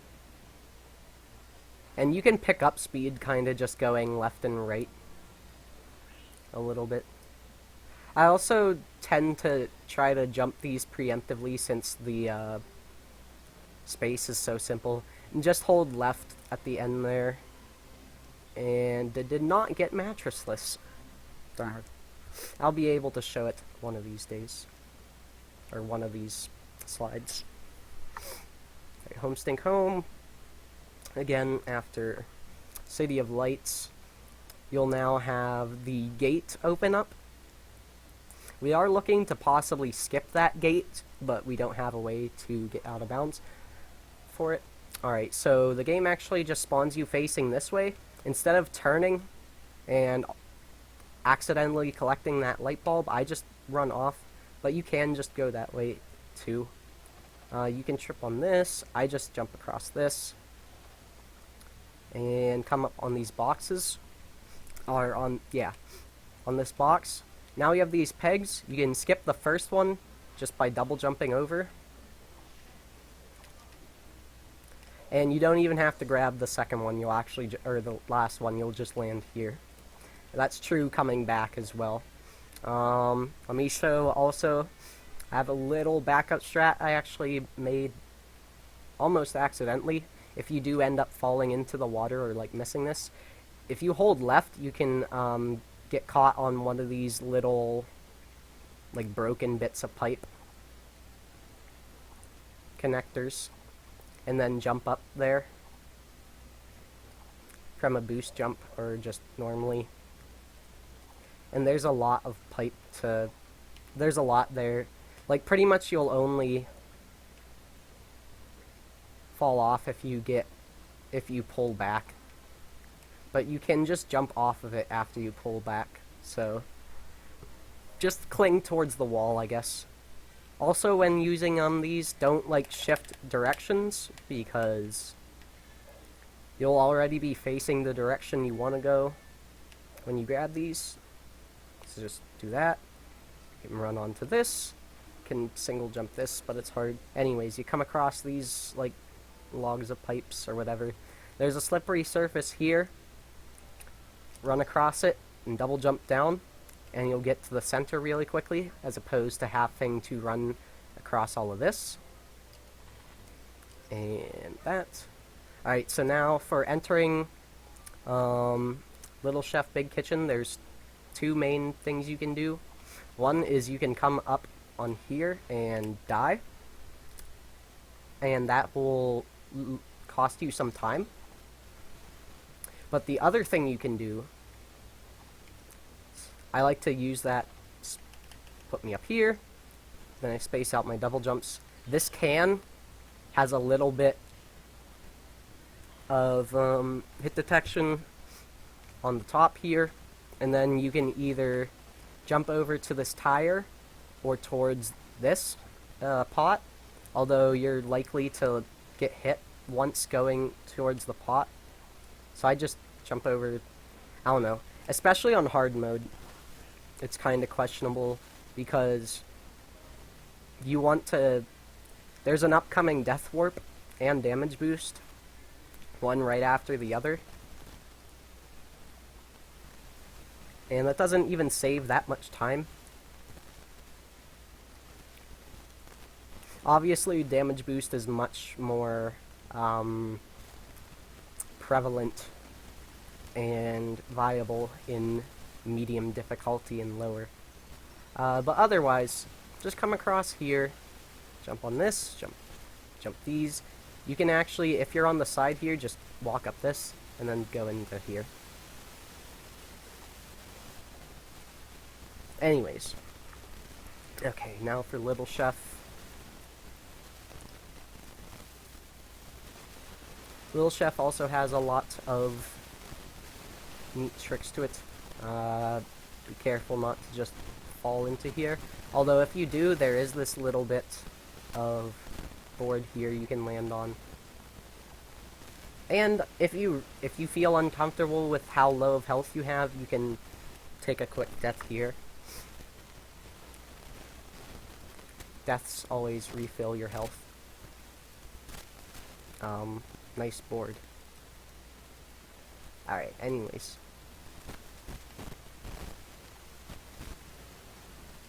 Oh my god, you're kidding me! I normally never have this board, like, so tilted, and it's making me tilt, Kappa. Alright, come over here. If you hold run there, you'll actually be forward slightly more, after this cutscene. So then you have two options. You can either come over here and bomb these lobsters early, which will help with a mission later on, or here, let me see if I can reset Skinner's cycle.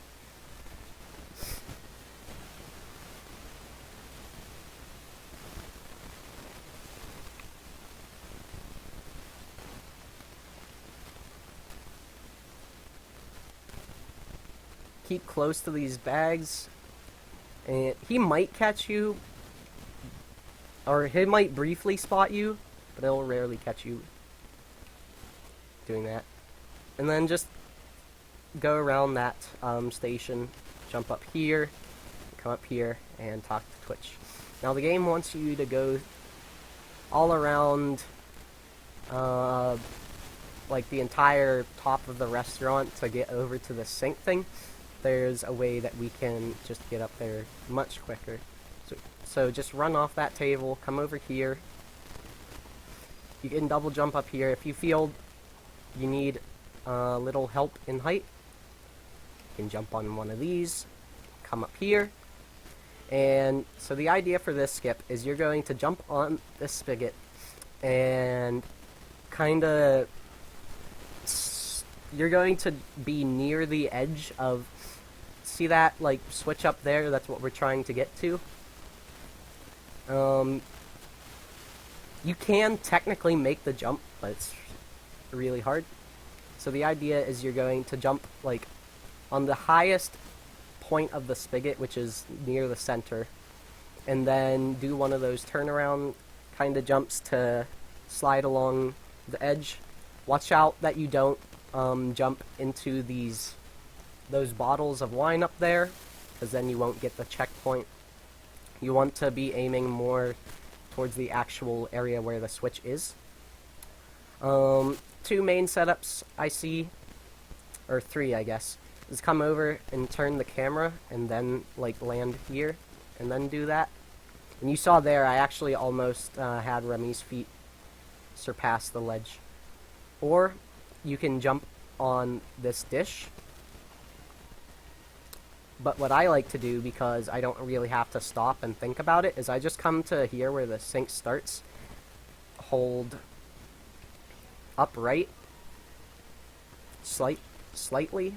Here, let me think of how to describe it.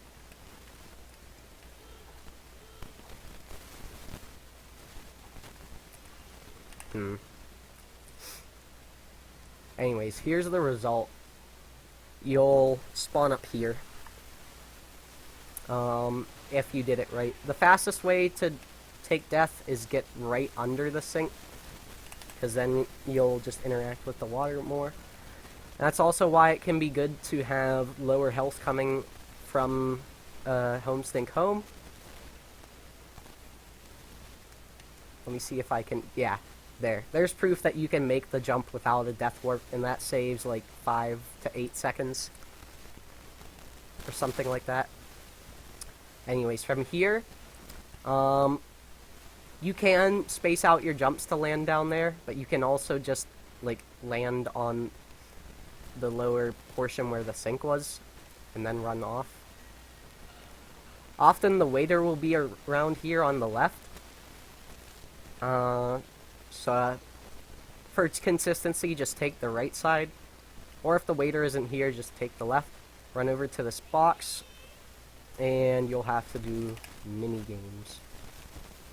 Alright, so in all categories, or on all difficulties, you'll at least have to do this first mini game. For the first ingredient, just mash down, or like mash yes, because you'll go through ingredients faster. So, like for example, okay, let me see. See, like, Linguini moves his hand much slower if you hit no. So for the first ingredient, it doesn't matter. You can just try to mash through these, although I only would recommend doing it for the first ingredient or two, especially on hard mode or whatever. Or no, just in general, because every missed dish is like 5 seconds or something. But at least do it for the first one. So just focus on getting those first. Coming out of this, hold down right, so no, down left. Get around these cans and enter the potato peeling. Now I have a lot of trouble with this on keyboard. I just kind of try to rhythmically mash AS, W, and D. You can also peel them just by mashing AS and D. But it's either way, it's really awkward and hurts on the hands. I'm going to show a technique I like to do on console where I sort of make a semicircle. And what I mean by that is whenever I go and make a loop, when I get to this point, I'll just cut straight across instead of having to do the whole turn. And sometimes that helps. Go both counterclockwise and clockwise works, so just do whatever's comfortable for you. Just pay attention to how much skin is off the potato and then be ready to mash X. I wouldn't recommend doing them both at the same time because this game's already kind of tiring on the hands.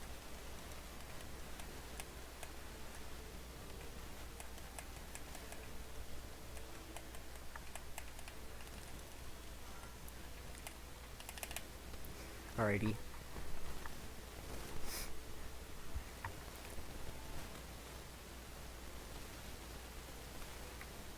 Oh,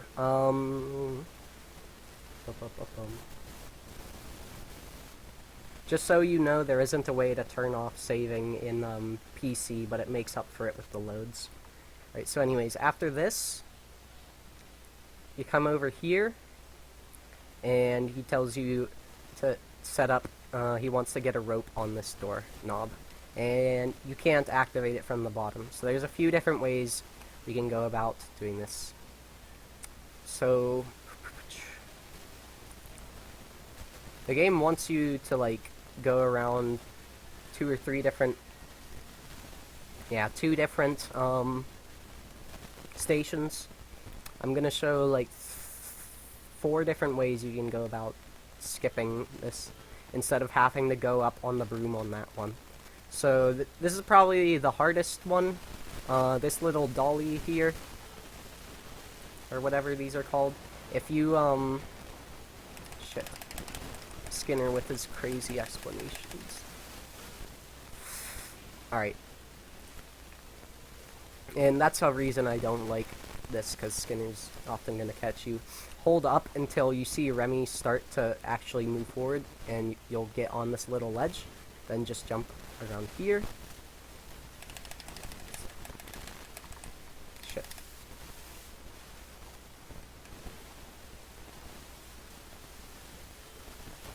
And then you can just jump off of... Whenever you slide off a ledge, even off of one that had like sticky crap like that to prevent you from jumping, you can do that. Or you can also grab this handle and swing over, and then come over this way. Oh, and regardless of what strat you do, drop this thread. It will save you time, because otherwise you'll have to do the same skip again. Another way you can get up here quickly is, here, let me wait for him to come on the other side. Bump into him, or whatever. And you can actually jump right after getting out of being stuck there, or being picked up by him, or anyone actually. But he's the most useful since he's always at these 2 stations. And I actually didn't know you could get up to here with it. So this could be an alternate strat for getting the key later. But anyways, then you could do here. Also, you can't jump around this side because of... Well, you can, but it's really tight. Because of these boxes and this pot. And then the other 2 ways is, alright, so let's see, let me think, where is the can? Alright, there's a can over here, run over, grab it. You're gonna want to make another one of those little, like, get stuck pockets with this corner here. I put it too close.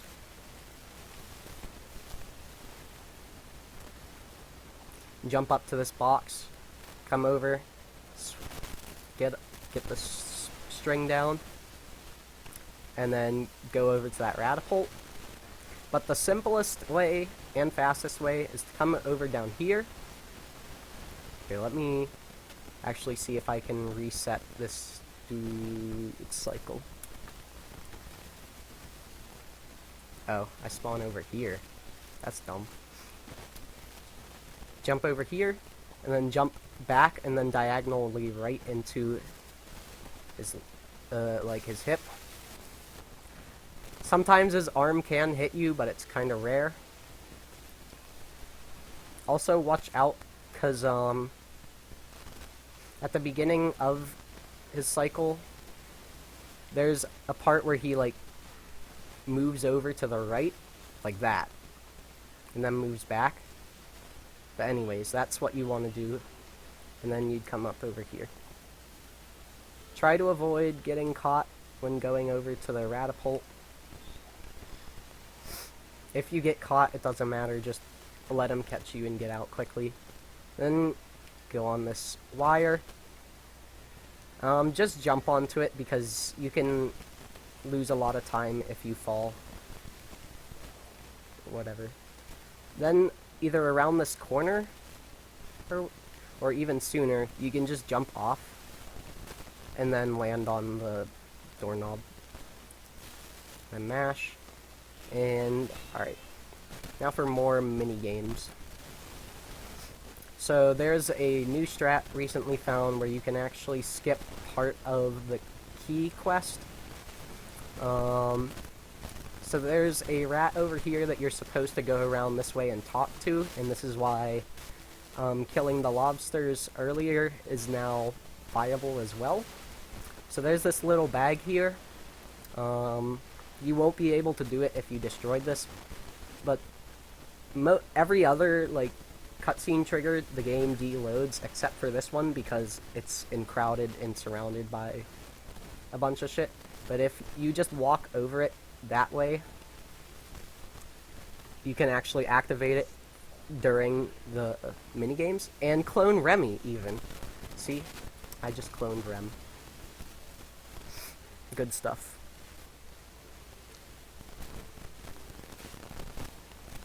But anyways, and you'll be put here. It doesn't matter though. So regardless of if you're playing on medium or hard, it's faster to wait out this minigame.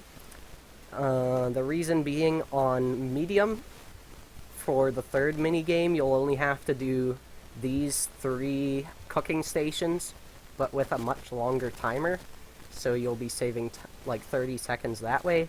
And in hard mode, the timers are just way shorter for both the second and third ones. So you just wait through both of them. On easy, I think you'd have to do all of them. But easy doesn't really come with any benefits besides the shorter timers.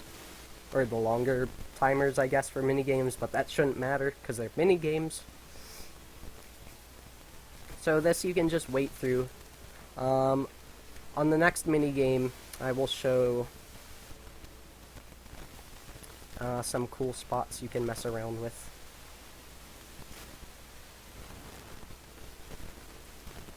Alright, so anyways. Doesn't matter if you failed the mission because it's any %, and you get to continue anyways. So if you hadn't already, you would come up and go and speak to that rat. And then you'd have to come around and get the key. If you spoke to them earlier, you can just come straight onto that thread you dropped earlier. Jump up here. Yeah,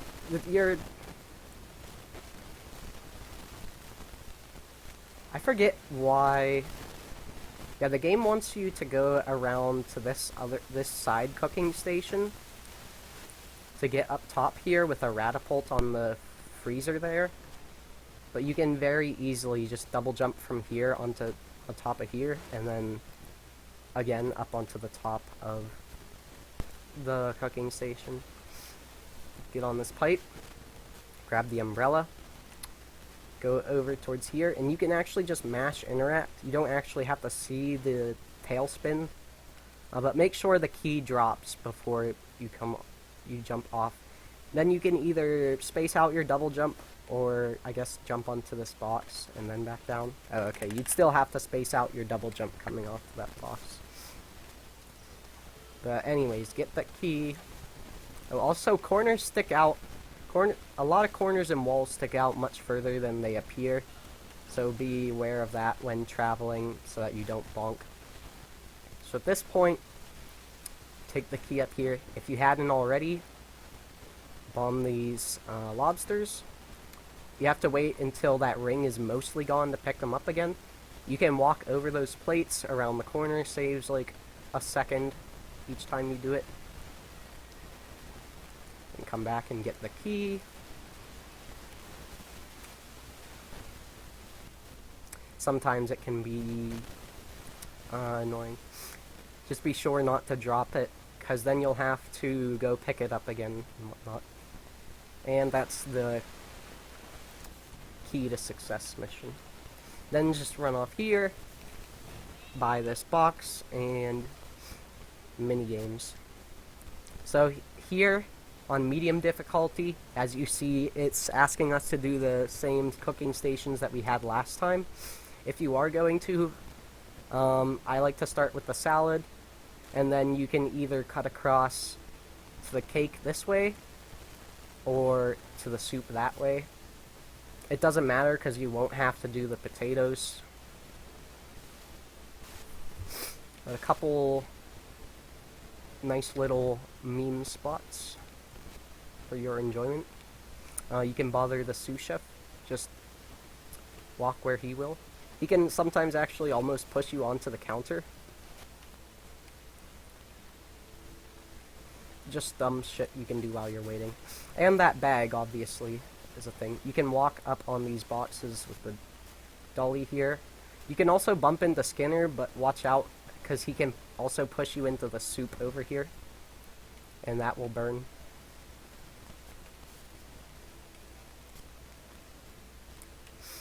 You can also walk on these... Oh wait, not those urchins. These urchins you can walk on, and the can here if you didn't move it earlier. You can walk on any can.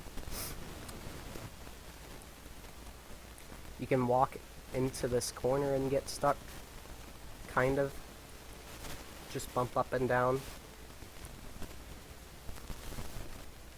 You can get wrecked by Colette. You can... Oh yeah, you can... It's hard, but you can actually get on this box sometimes. We joke about trying to clip past this door until that new skip the other day. You can also just stand on this rat in the middle of the restaurant. Or you can clip out of bounds up here, Kappa. Or at least say hi to a meal. Ah, I didn't get to show it off, but there's a meal. Which is where you're going to be running to after this minigame. Set. Oh, also, I'm not sure, but since you spawn right next to this slip, this grease spill, I just double jump through it quickly because you don't really gain much speed going through a grease pile. See, you maintain the same speed, and since you didn't get to build up any beforehand, it's slow, so I just double jump through it. So then you come over here, jump up to here, and you got a bunch of cutscenes and mini-games. Ah. I'm hoping I can show one of the perfect pulls. It might be like doubly frame perfect or something, we're not sure. Also, the timing for this is much different between console and PC. Like, I think the like red line shifts much faster on console, but I could be wrong.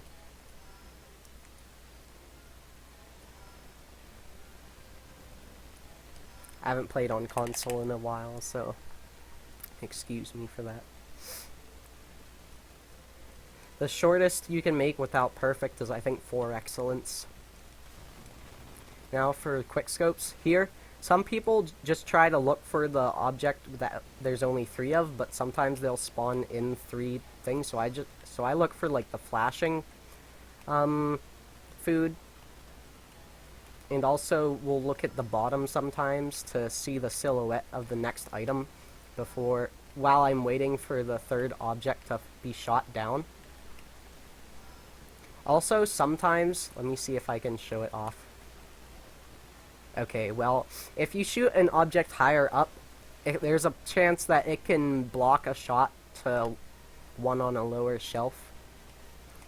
But that's pretty self-explanatory. Also, the crosshair is completely accurate. Just don't knock over any extra foods. Lol. More cutscenes.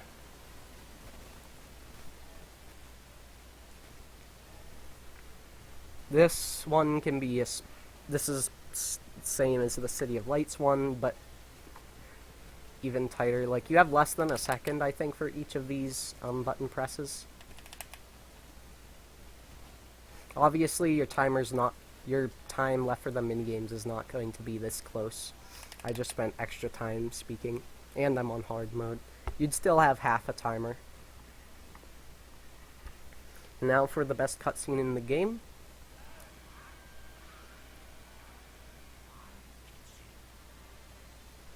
Yeah, so we just nut in his kitchen. Also, rat! Yeah, it's bad. Alright, so for this, let's see. So again, of course, hold down. You can, like, maneuver through these, but it's easy to just jump over them as well. Also, for these flames, you really only need to jump over ones where there's two of the low flame ones. Also, be careful there. There's actually a crack in the, a crack between that serving table, or that serving table on wheels. It's easy to fall into. That plate you can trip over. You can bump on everything here, like that box.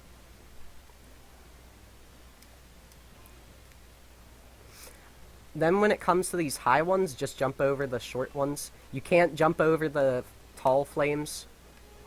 See? It is technically possible to run through, run between two sets of flames, which I jokingly call the through the fire and flame skip. It's really hard to do. If you do get hit by a flame, you can just, like, try to run off a ledge, but not fall off of one. Also, if you ever see any of these sets of boxes in a chase sequence, it means that's a checkpoint,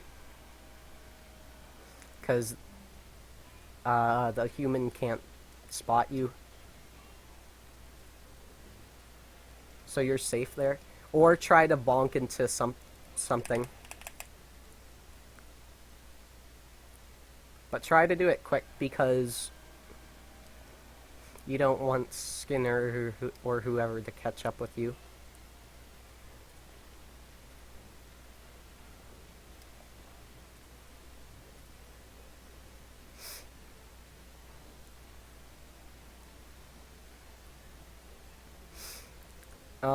Most of these ledges you actually have to jump. There's like one or two of them that you can just run over, but even I don't necessarily do that sometimes.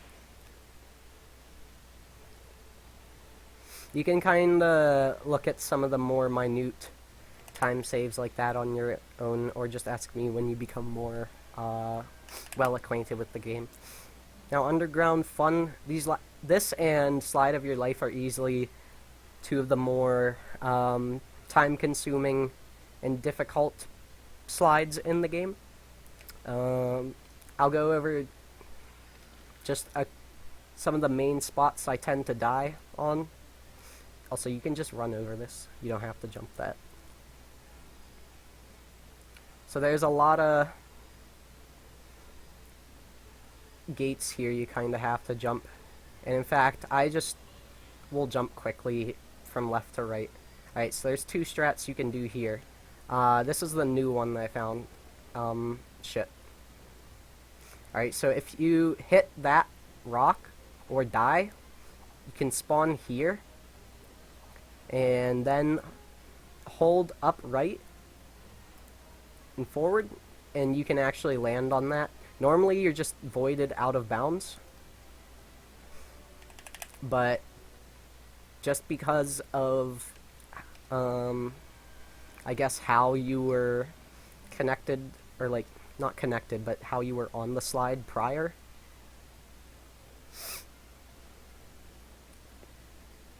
you'll be able to land on that, and that skips a huge turn. If you don't get to make that, which can be risky, I like to release R here and then turn back. Just like being able to make that turn is difficult. You have to, regardless, you can't be holding speed down that whole time. It is also possible to do that Princess's Secret Sewers skip without slowing down, but it's really hard, and I've only done it once. For this turn, you also really need to slow down. Generally, I like to sort of switch quickly between running and not. You can also jump some of these turns, but it's really difficult and can cost you a life. Watch out for where the fans are and jump aside from them. Hold left here. Alright, so this section is hard. I like to hold back or release and or release R, so that you can turn over to the other side easier and jump. You want to take that top path because it's much faster. And here, actually, let me see if I can go back up so I can show. Fucking alarm, lol. Telling me it's tea time. Nice meme. Actually, how much health do I? Okay, yeah, I can afford this.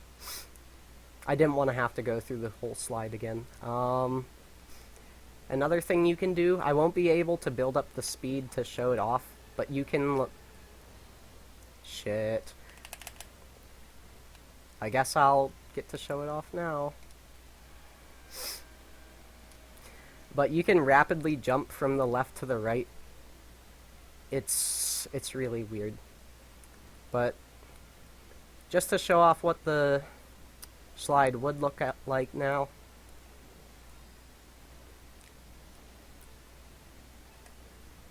If you do miss that, just continue.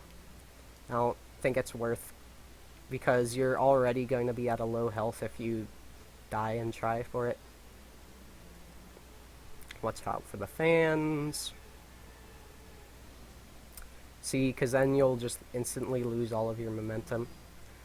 If you do instantly lose all of your momentum, sometimes zigzagging back and forth on the slide will help. As you can see, even just little quick uses of, here, let's see if I can do one of those jumps on the turn. Well, it's not quite what I meant, but jumping has good, control at first, but then very quickly tapers off. Alright, here, let me see if I can show it off. Jump left, jump right, jump left, jump right. That's kind of the idea. But anyways, then if you can, take that top part. Just because this fall is so long. Also, always be sure to jump over, there's a little ledge there. Right. That's the mattressless I was referring to. So just kind of start mashing out your jump there, and your health gets refilled. Okay, mark it. So here, you're spawned at the top of these pipes. There's a few different ways you can get down. You can either like run onto this other pipe, and then run onto the stone and take like a good bit of damage, or you can just jump into the water. Water will always give you a set amount of damage. Here, let me see if I can. You'd likely aim for there and then just hold against these this ledge and get up there. For making it to market, just go across here. You can either damage boost over, space out your jump, or jump on this board. You can also jump on this if you're feeling daring, which I often am.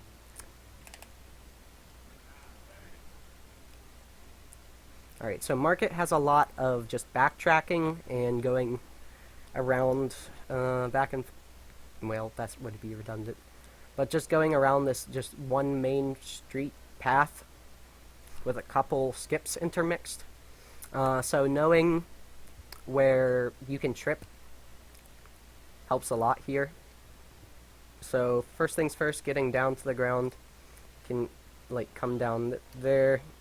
You don't necessarily have to space out your jumps, but you can either take this side path, which helps you avoid the lollipop boy and some of these, and is probably shorter overall. You want to try to take the shorter turns. Same with like here. See, there's a big patch there.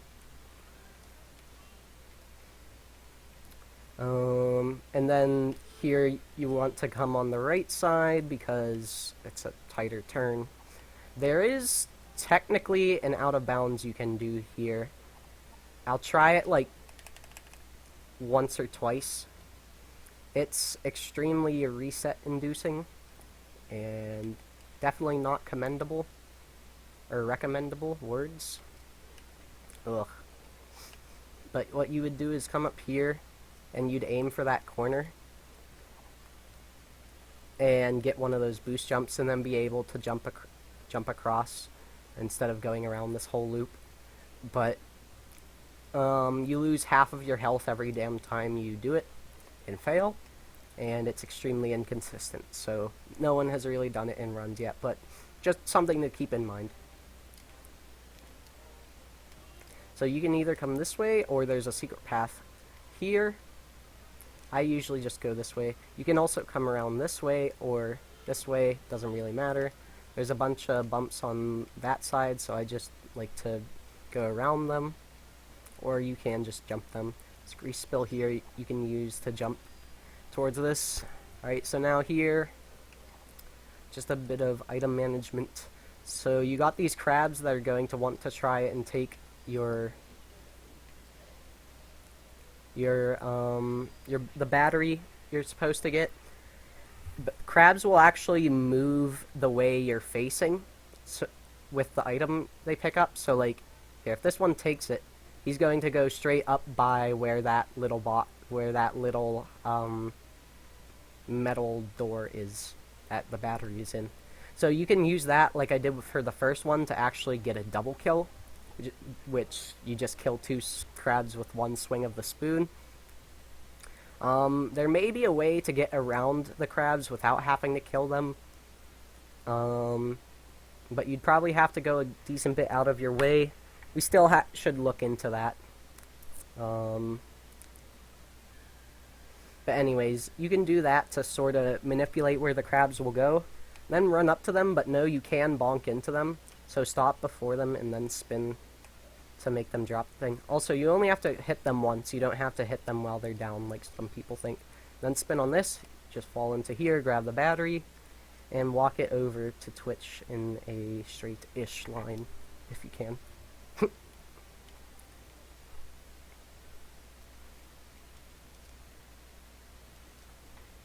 Right now, going back through market is pretty similar, just the reverse, and of course being careful of bumps. Once you get over a bump, you can just run past it. Like, going to lower grounds does not make you trip, only going on higher ones does.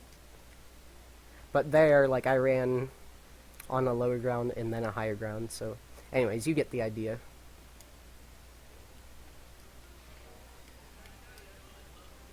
Also, if you start a bonk, but then, like, land on, or, like, trip over a ledge, or land on something else, or release run, you can actually cancel out of the bonk. So that's something to keep in mind. So when you come over here, Git tells you need to get get these items into set to get stolen from Granny's basket because they're disgusting rats.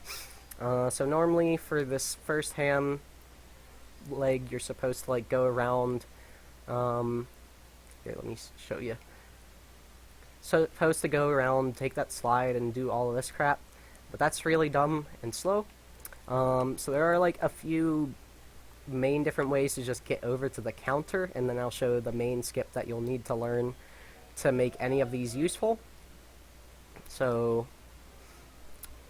one thing you can do, come up here, whoops, come over to this box here by the watermelons, and then single or double jump over to that box. I missed it, but, well, I'll show how it would look just cuz.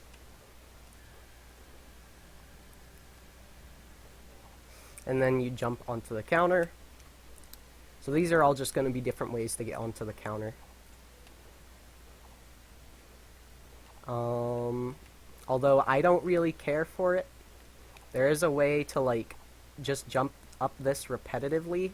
It's much more doable on console because of just more geometries and shit. On PC, I would recommend trying to jump on it and then like slide off the edge, but those ways suck. You can also technically like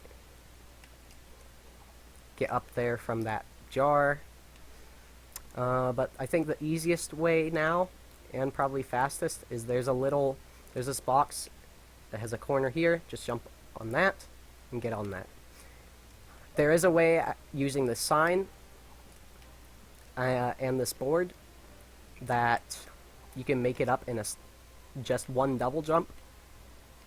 And that's because when you're jumping against a sloped surface, Remy gets slightly pushed up in the direction of that surface if you're holding towards in the same direction.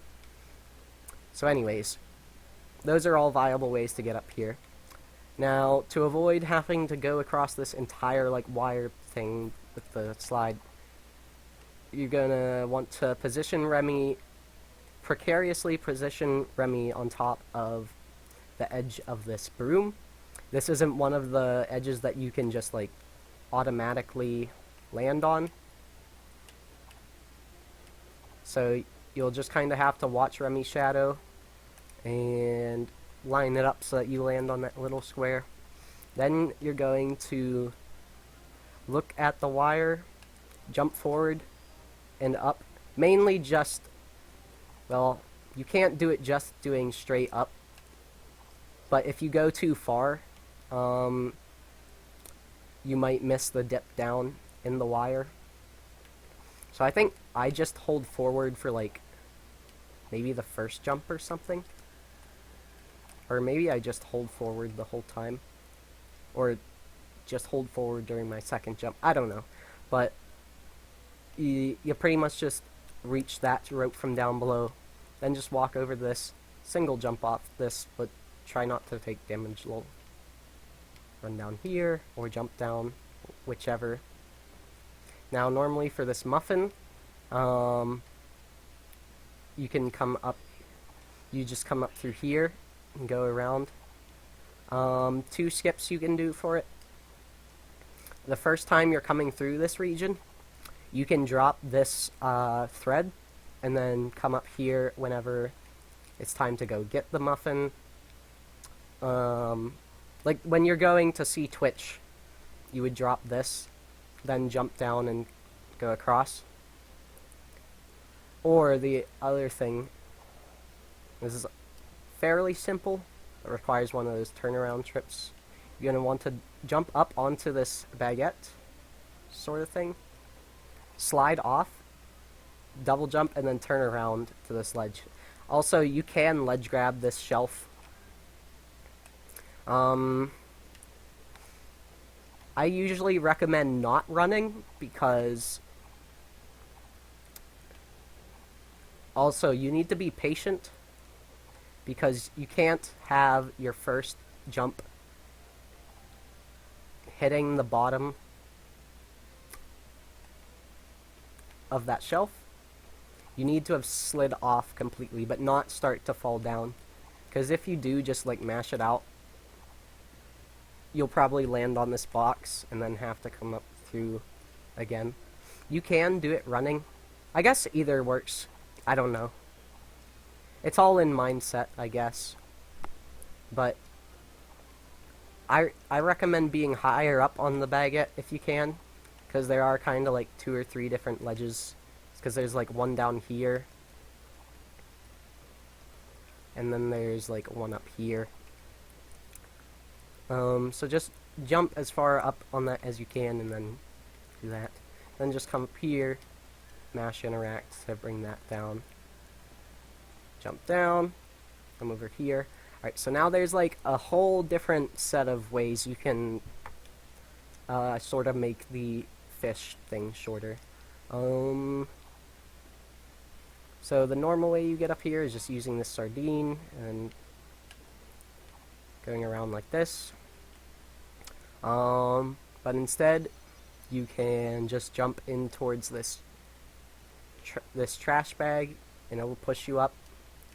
Or if you want to go for the swag, and this is where slippery surfaces allowing you to mash out your double jump is kind of displayed in its value. Whoops, didn't get it. There we go. So because the game, since you're like forcing both jumps to occur at once, there's just this huge burst of movement from Remy upwards, and for thin surfaces the game can't handle it, and you just get pushed through, like this table here. Although this doesn't really save any time at all, but it looks really cool. But this is about as thick of a surface as you could clip through with that. So then if you are coming up here, instead of, you can either like jump up to the scale and then jump over here and then make it over to there, I guess. Okay, I wasn't sure if you could make it over there without using the rope.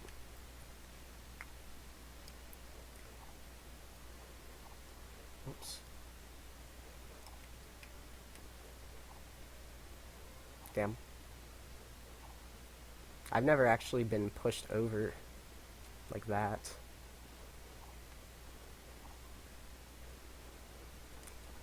Alright, backup plan. We're doing some rat words long jumps. Yahoo! Yahoo! Kappa. Alright. Sorry, had to make the pun.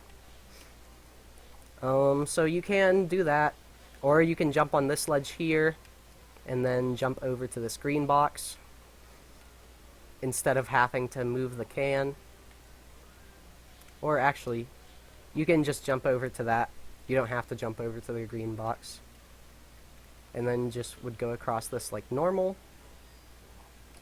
Another way you can do this, and the main way most people do, is there is a little alcove. Where is it? Over here. It's kind of hard to spot because this all just looks like boxes that you can't go anywhere with. But there's an opening right around this box here with the green crate on top of it with the boards lined across it. And you can enter either way. This way, it's easier to bonk. But this way, you can run through more of it, but you have to run slightly further. It doesn't really matter. So you come up on this slate here. Crap, I want to turn the camera. And you're going to want to come to this left side here, because there's towels and rags blocking you from jumping every other side. And you walk off, slide forward until you get past the rags, and then double jump, and you'll make it up into this box. and then you can just double jump up this crate and go on your merry way. So that's a pretty simple way of doing that. Also know that you'll have to do this jump twice, whichever strat you do. Or you can do 2 different ones, but if you are going to do 2 different ones, do one of the harder ones when you're wading through Granny, since that's just an auto-scroller. Alright, so then the other way is, if we look at this box here, it curves downwards in the center, and Remy just barely can't make it up there. And it was actually found out just within my last tutorial. If you run against the box in the center,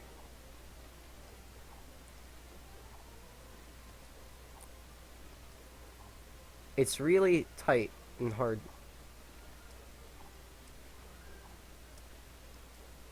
But when you have speed built up,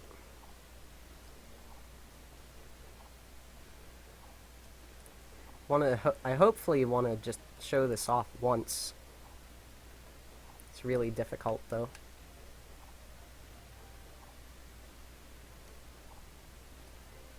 You can see him like start to peek over the ledge, but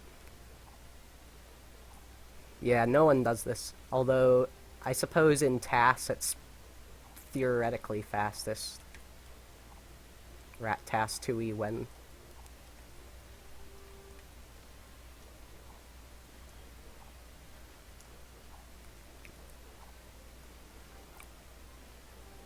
It's like almost, it feels almost pixel perfect even.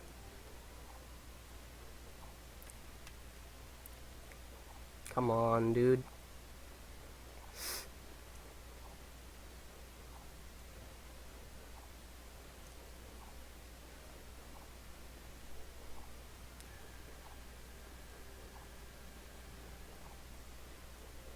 I'm drifting from the center.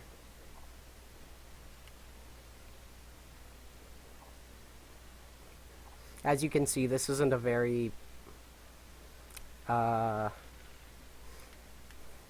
consistent or run friendly strat.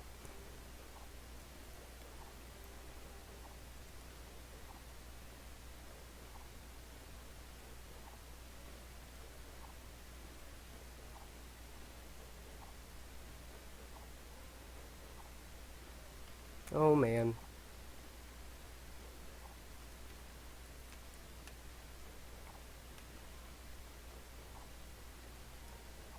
I'm just barely not getting it, but you can make this. But considering how much trouble I'm having with it, I definitely don't recommend anyone doing it.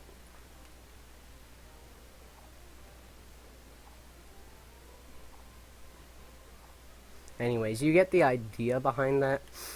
But the main way, if you are going to do a skip like that, what I recommend is coming back here, grabbing this spoon, and then you can either pick it up over on this edge, which I find harder just because of how thin it is, and then walking it over to the box, or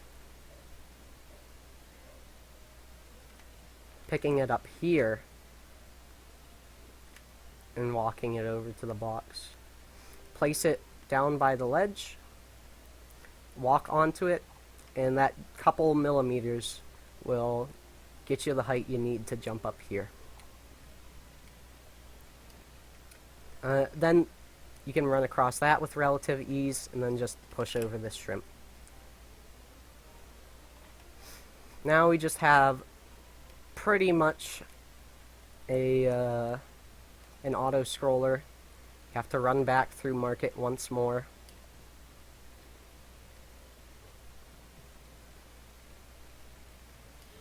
Also, be sure to watch out for where the boy is standing and kind of judge how long you'll be in his sight so you don't get caught.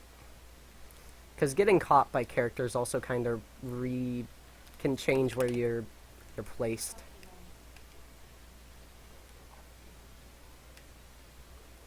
So this one, pretty much just do any quick way to get up here.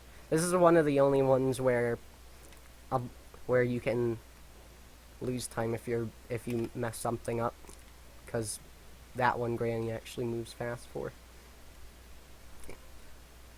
Here, since the muffin's already knocked down, you just come up here on the broom, and while you're waiting for her, you can actually practice this skip. Just listen out for her. You can also do dumb shit like rock out with the sniff, do some tail whips. You can actually cancel tail whip by sliding off something. Yeah, tail whip should have more use.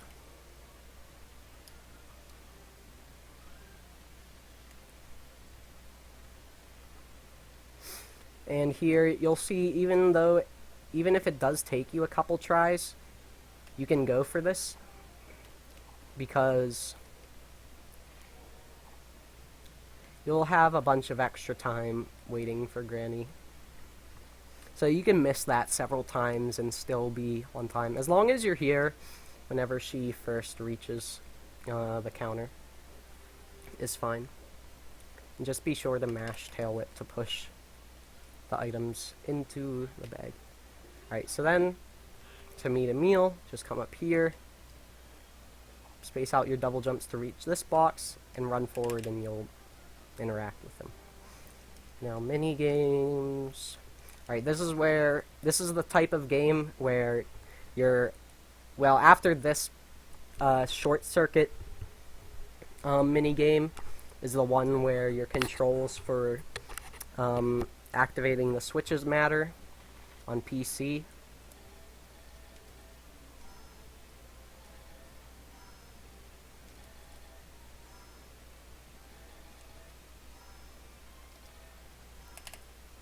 Good luck so far. Yeah, mini games are kind of the only main form of luck in the game. It doesn't swing things too hard though, although it can potentially in regular any percent. Alright, this is what I was referring to. So these, you can actually switch two at once if you press both triggers, or whatever you have yours set to. Another thing you can do is take a risk and switch over to another one, because there is a chance that whatever next pattern you have will be the same on that one, or you could just randomly try to switch the one you're currently on.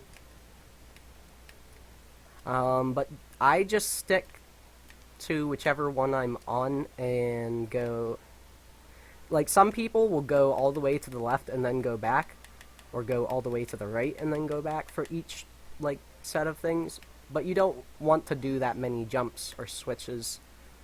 And also you want to switch the buttons to the proper pattern with as few presses as you can. See, like for here, instead of going all the way to the right, if I needed to change something over here, you know, I don't. So it's a bit of a guessing game and playing around, but I don't know. That's the only real tech I guess you can apply to it. God, starting to drop frames.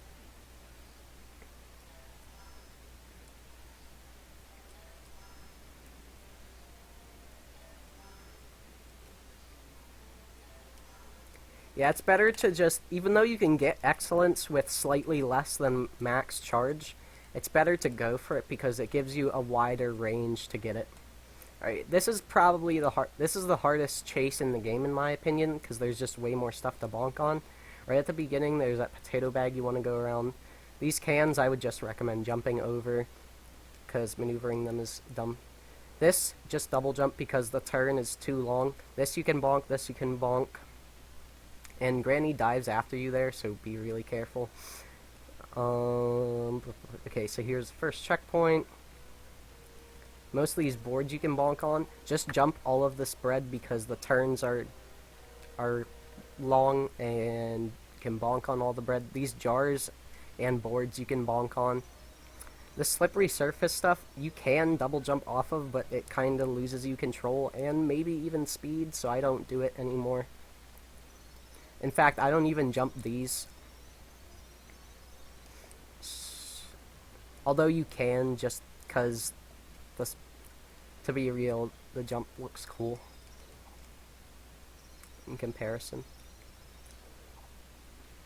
And you don't have to jump that fish. The chase just ends there. Alright, now for slide of your life. Easily one of the hardest. I'll try to go over some of the harder strats, but it's a pretty difficult slide. Like I said, just focus on getting through them without dying. Because if you completely die on one of these slides, you actually respawn right at the top, unlike any other level. So it can be brutal on your time. So avoid these wires at the beginning, jump these pipes. I pretty much only stick to the left here because these boards are really, really floppy, as you can see. So I just run across on the left here and just be careful not to fall down here. Also, there's only one board that extends right to the slide here, so know that it is possible to die just running up to the slide. Alrighty. So there's a bunch of just like connecting pipes in the beginning. Watch out for those large holes. I guess decayed from here. You might want to pull. You're gonna want to pull back so that you're able to make this turn. It is possible to make that without jumping, but it's really difficult. Now here, you're going to want to slow down a bit. I fucked this up a lot because you actually need to make a pretty significant turn there to be able to jump past all of those. Also, sorry, I had to bump my phone. Then once you get past all of these, just stay in the center. And then right about here, if you hold right, okay, that was weird. I like completely stopped on the slide. But there is a side pipe here that you can take. It's really hard to it's really hard to get on and stay on, but if you can, it saves like 8 seconds or something. I don't know. It's somewhat significant, but I wouldn't go for it more than just the first time, especially because health on this level is definitely an issue. Yeah, that happens sometimes too if you're going so fast.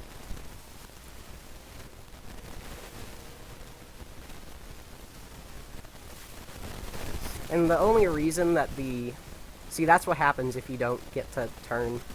You'll just like collide with the wall or some of that netting, like the metal netting.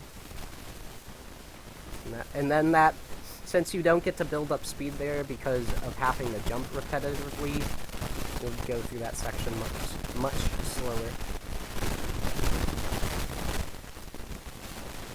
Ah, shoot.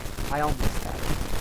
So I kind of like aim myself about 3/4 of the way here, and then obviously I have more speed, but oh shoot. I keep forgetting how low my health is. I keep thinking I'm able to take 2 deaths, but I'm on hard mode. I thought you have 7 health by this point. Oh well. XLR is much more,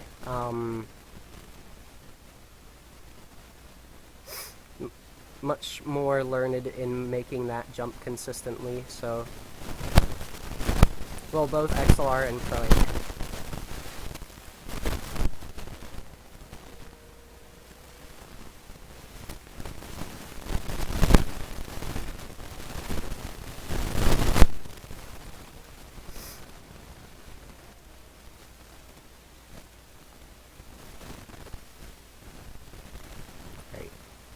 So you kind of go between you know what? Fuck it. Anyways. Even if you do get on it, it's really hard to balance. Probably have to slow down. So until you become really good at slides, to the point where you can balance on that, just take this, even though you'll have to jump several more times. Also, there is a chance that coming off of a ledge like that, if you're holding forward, you'll actually lose all your momentum. So even then, I'll sometimes just jump those for safety, because sometimes you can actually just die from that. Wait, here, let me actually just back up. Here, you'll want to hold like hard right, and then you'll swing over hard left, or what? Well, not at that point, because then you're here. But you have to make huge turns for that section, is what I'm saying. Here, you just want to stay forward and don't really curve at all until this, where you need to curve slightly left, and then slightly right, slightly left. Jump. Try to, if you can, jump onto that curve in the pipe. Wait, do I have enough? Yeah, okay. Because then you won't have to turn yourself. Oh my god.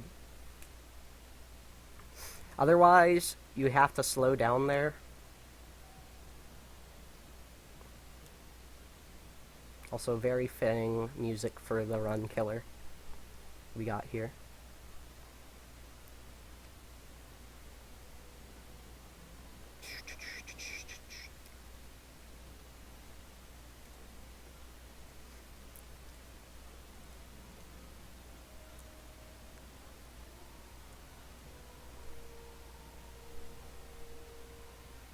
You also, on PC, try to keep your camera oriented behind Remy.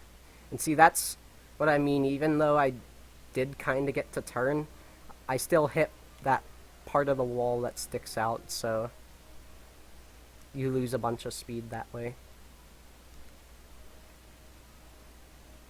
Alright, let's see if I can side pipe. Yeah, there we go. So this is side pipe. I sometimes just try to hit one of those rings of one of the, like, hollowed out pipes. And just because of having to jump so much less, that can save you a bunch of time. There, I've got to show, it was worth. See, this is what I mean. There I had to hold hard left and then hard right and then hard left. And then aim yourself back towards the middle. Start jumping these, like, when you're nearing the edge, but not too close to the edge, is what I like to do. If you do die here, even if you don't make that first ledge, you'll death warp to here. So that's the main reason that I try to keep my health good, because sometimes I forget about that jump onto the curve. And then, if you can, get the mattressless. You need to start holding up left more than I was, like earlier than I was. Right, home now. On for the final level, Deserted Kitchen. Right after this section of Home Stink Home, the routes converge once again. Alright, so we have another light bulb here. Don't collect it. Just run forward, and you'll hit this water, and be sent onto the center platform here. Run forward, and Deserted Kitchen's up here. So just climb those pots and get up here.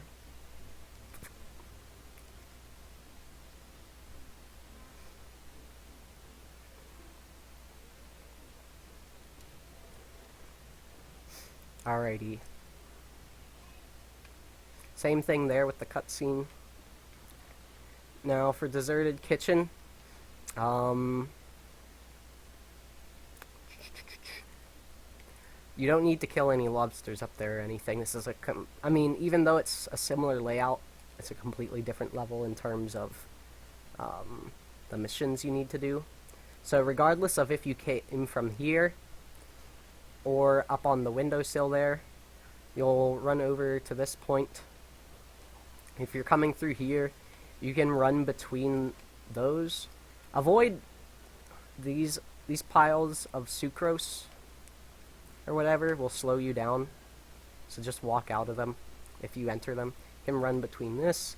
Anyways, Skinner's just standing there, so that's why you have to go around this way. You can, if you're coming from the windowsill, I guess, loop around behind the other cooking stations, but it's slower and you're going to go around there later anyways, and that might mess up some of the cycles because of being near certain enemies. So anyways, come over here and talk to Git, and now this is where the routes completely converge. So I don't think Skinner starts moving until he sees you. So what I do is I come around the cooking station and jump over here. He will see you for a bit, but then just run past. Alright, so unfortunately, even though seemingly all of the missions are available all at once, you have to do them in an extremely linear order. And so the first thing that you have to do is get those plates up there on top of those boxes. So there are a couple main ways to do that. The regular way you would do it is bring over a can. Thing is though, you need to avoid these lobsters. You can get around it by sneaking past the shrimp. They haven't spawned yet, so you can just kind of place it down. Whoops. If you're too close to a bunch of walls or whatever, you won't be able to put the can down. And then you can jump up there, although this can is kind of far away, and you may want it for a different skip later. Oh, they're lobsters? Yeah, these are lobsters, lol. Or, alternatively, you can pick up this hot sauce, and if you need to, you can kill that lobster early if it's troublesome for you. But then just take it up near this trash can, place it down, and you don't even have to hold R coming off of it. Here, let me do that without damage. But the same kind of idea. Although if it's too close, you won't be able to do it. After you slide off of the bomb, just start mashing jump without holding sprint, and you'll be able to jump. That's also true with bomb flight. As long as you're holding R, you won't be able to jump, or whatever your sprint button is. See here, I'm gonna try to jump while holding sprint. See, it doesn't let you. You can interrupt it at any time, though, if you're not holding sprint. So those are both pretty easy ways to get up there. If your can does get grabbed, probably just try with the bomb or blow up the lobster. But you don't actually need any items to get here. It's actually possible to get in between these plates here. And the way that works is that, well, your single jump will set you right up, like, so that you're just about touching the lip of the lip of these plates or bowls or whatever they are. And once you're at the top of your double jump,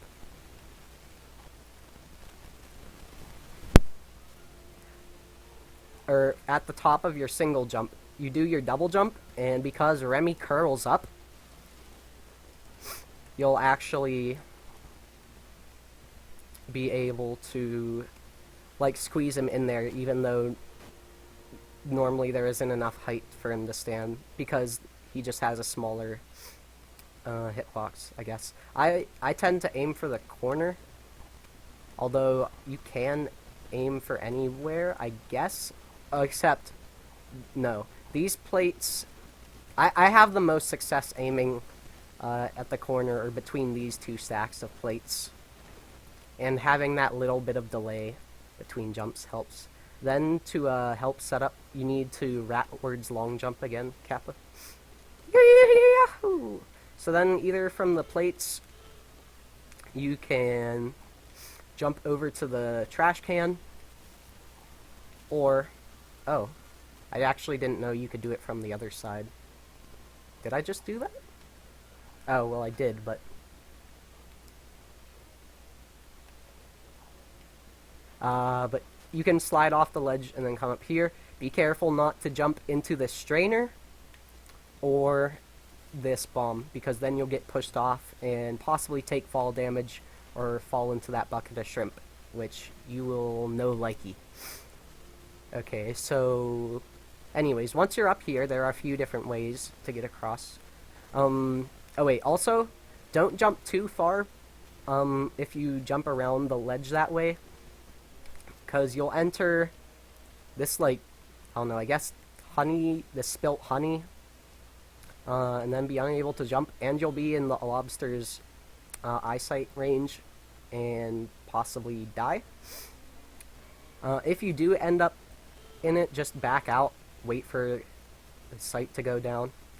So there's two things you can do. If you really feel you need to, you can just bomb the lobster first and then use the strainer because you won't take any damage. You can do what I like to do as far as flashing this, because I just think bomb hovering is fucking hilarious, both because it's a major glitch in Ocarina of Time and Majora's Mask, and because, I mean, look at it, Remy's literally flying, and you can just fly all the way around that corner. Just guide yourself along. Don't forget about releasing R whenever you feel that you need to double jump, but know that you won't be able to re-enter that sliding animation, and then you'll make it over to these. Or what you can do, and what might be faster, actually, okay, there's 3 strats. Let me take a quick death. Okay. If you die, you spawn over here, by the way. So be wary of that. That's also especially noteworthy because in any percent you come here with only 4 health. So anyways, what you can do is run and jump over, then like quickly try to shift your view back. Trying to think of how you'd explain this. Basically, you can kinda sorta manipulate where the lobster will launch you with its rubber bands or whatever. I just start moving back left, or back right, I mean. Okay, let me see if I can. Although often you'll just get launched over the side. Oh, I have to take damage now. Also, you can't move this bomb. You can't place this bomb anywhere else, so you have to do it from this corner if you are going to go for the bomb hover strat. And you can just do it without a double jump, but you have to be getting enough height from the bomb hover. So I just do the double jump anyways for safety. Do I have? Okay. Well, anyways, let me show the other strat, which is you jump over to the side here. Shit. And you want to slide off the sticky part and the ledge so that you're able to double jump again. And Jesus. You'll also be out of range for the lobster to see you since you're beneath the countertop. So the idea is you come over here, then slide down slightly, and then double jump again, and you'll be here. It should only take 1 or 2 double jumps.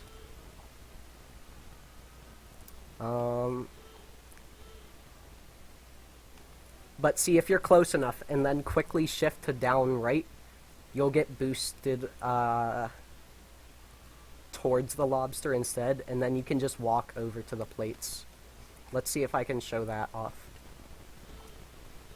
Hold forward, then right when it fills up, you get over here.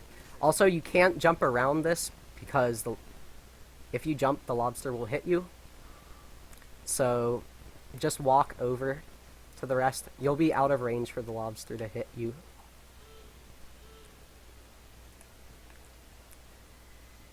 Or if you're close enough, you just won't get knocked off. So anyways, now you're here, knock over those plates. You have to knock them over first. Come down here and come across over to here. Now, a way you can do this part without going on the countertop at all, and giving you an extra thing to do when you first enter Deserted Kitchen, is you can take this can, come over by Linguini, and drop it by his foot, and between this dolly wheel. On hard mode, you will take a bar of damage, but on every other mode, you take no damage. And then when you come back, you can pick the can up from the other side and place it down. And the reason you want to do that is because, here, let me see if I can show it. Yeah, as soon as you pass these boxes, the crab will notice you, and not in the good way of like Senpai noticing you or some bullshit. And then your can will be gone. However, this is actually, I did this for the longest time because I thought, because I didn't get to have to go on the countertop, it was faster. It's actually much slower, by like 15 seconds or something. And you also can possibly get fucked by the crab.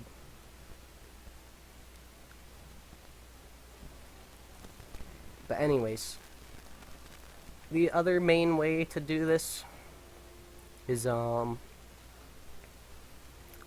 first I'm gonna die so I can get my health refilled.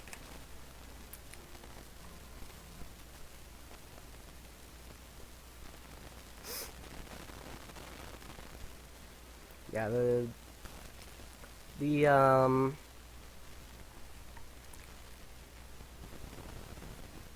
checkpoints in this level are weird. So jump up this towel, and then jump over this, or, well, if you can, lol. I like to get in front of this lobster pot, because it'll often just block me and keep me in place from falling off, and then you can just walk across this, and you usually won't get hit a second time. Like, it won't have enough time to hit you again. Avoid those pots because they will damage you. See, and then you're over here without having gotten hit a second time.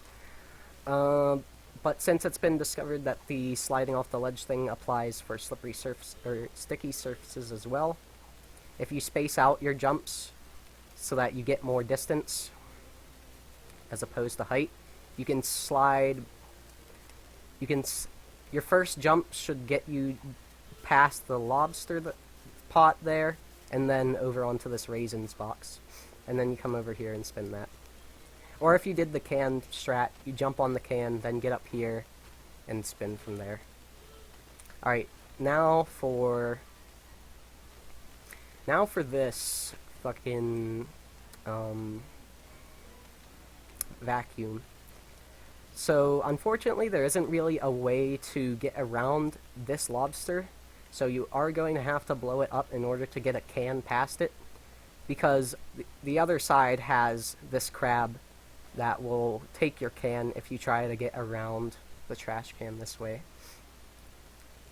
It doesn't matter what order you do this in, although I see a lot of people prefer giving the lobster a can first. They usually do this one because both the can and this bomb are in the same location, but you can also do the one that was over here. But if you then bomb the lobster while it has a can in that it's picked up, there's a chance that it will bounce forward a bit, which technically can save you a little time. And then you'd place it down and jump up here and continue as normal.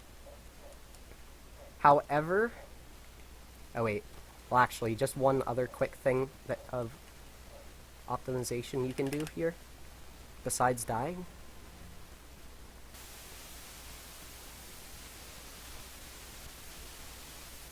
Is depending on how far on the sardine can you get, you can actually skip one of the pegs. But it's really risky because it's very easy to miss one of the pegs by just a small margin. See? And you'll lose half your health or more. And even so, I don't know or think it's faster because I mean, you lock onto that first peg really quickly, so it doesn't matter. But there is a way to skip this can entirely, and I need to learn the skip. I'm hopefully gonna get Super Skank to kind of describe it more in depth. But the idea here is that we're going to jump from the edge of the door, bump our head on the door frame with our first jump, and then our second jump is going to hit that sardine can. So instead of, after you get that second plate, you'd run over here, you'd climb up this towel, come over here to this trash can, jump up to this electricity box thing, whatever, come up to this wire, like you did in, the other kitchen, and then where this curve is, you jump. It's around that, maybe slightly after, and of course space out your jump for distance. The graphics are a little glitchy on the top of this ledge, but aim for that. Then I don't know, I'm kind of struggling to figure out what the best setup is, because the idea is that you're going to slide off the edge and then like almost immediately, but you also have to very quickly jump after, but you have to be underneath the doorway. Like you have to, like if you end up jumping out there instead of under the doorway, you won't have nearly the height. So I'm gonna try this. No promises though. This is easily one of the hardest jumps, probably, besides that mark it out of bounds I spoke of earlier.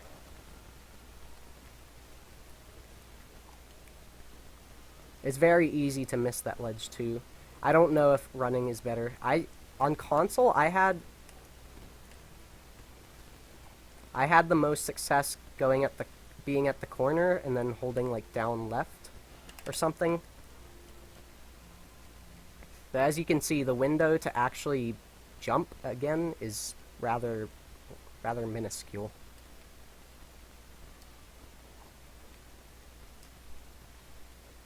But just to show it's possible, I'm only going to try this a few more times. And I definitely think this is something that really needs looked into more with the new any % route. Because you just go straight to deserted kitchen.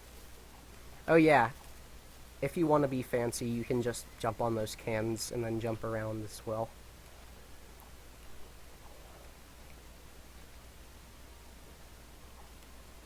Alright, okay. Oh, cool. Safety, if you do miss the door, you can land on that doorknob. I never thought of that. But there you go. There isn't a safety if you fall on the other side, though. Unfortunately. Oh my god. Yeah, I always jump really late for this, because I know the thing is about getting distance, so I'm always trying to space it out way more than you can.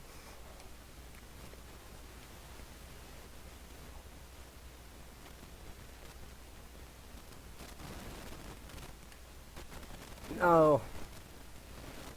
Alright. I've only done this trick like twice, but it does save something like 10 seconds walking back and forth with those items. I don't know, something like that.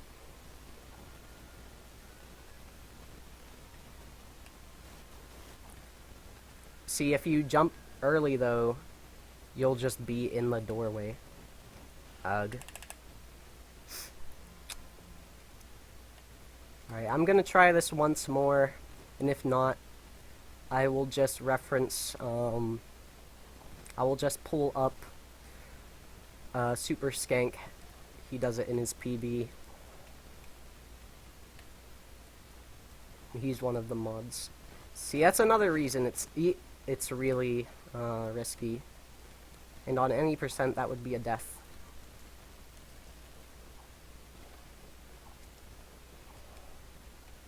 Ugh. Yeah, this rope can be weird to get on as well. Damn. That's the thing, you can't mash it either because you need... Alright, hold on. I'm going to pull up their PB.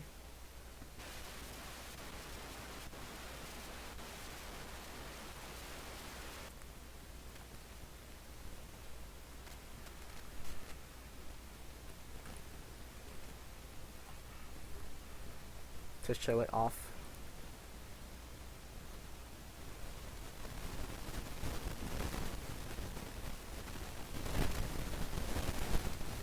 Where's Super Snake? Here we go.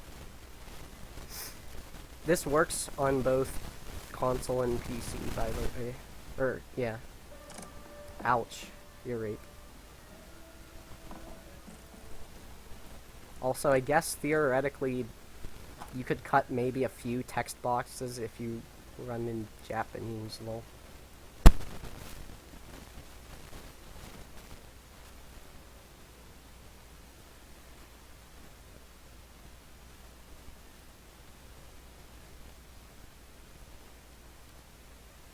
Sorry, I'm just trying to find it. Okay, here we go.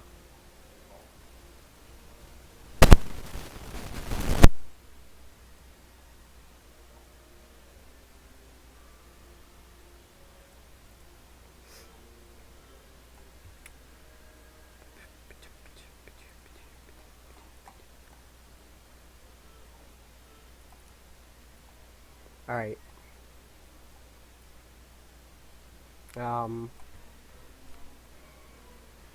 Alright. Let me pause this a sec. Back up a little.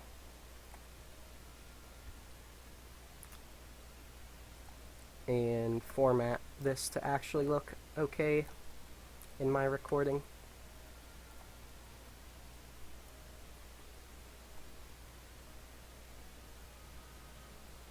Actually, I guess that's fine. I'll just stretch it out a little bit there. Get rid of that for a moment. Alrighty, so here's what the skip looks like after he gets this second set of plates here. Comes down. Oh yeah, you can use that sardine can to get up here as well. Jump over here.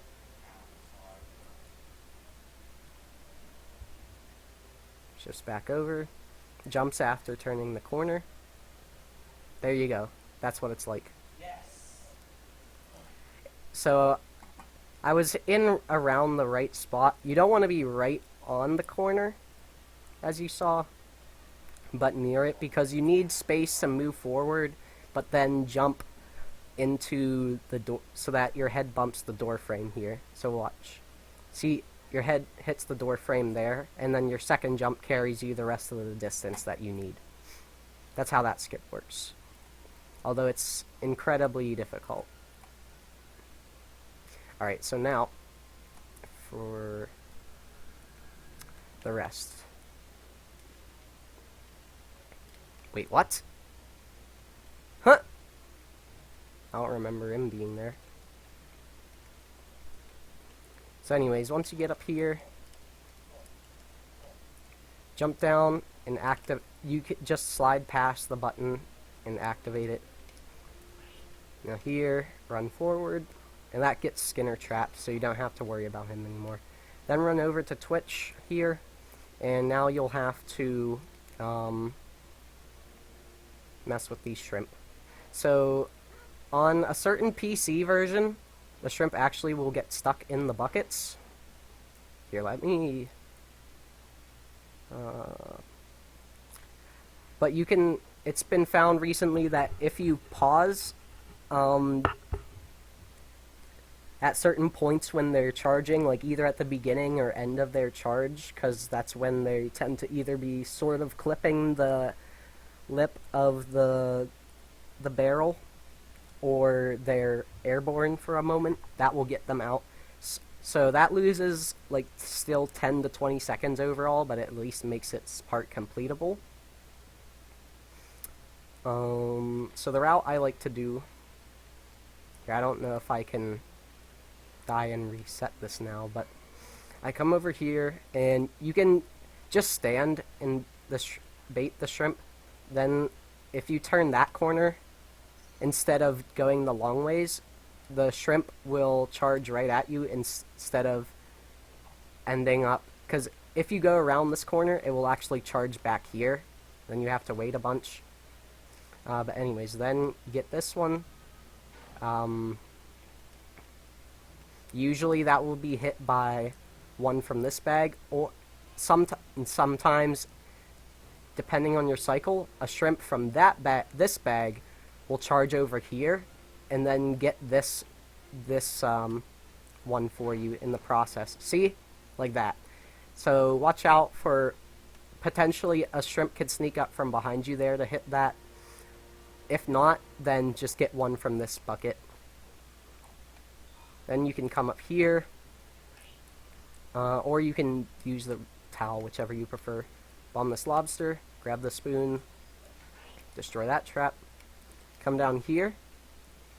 I like to use this shrimp for this bag.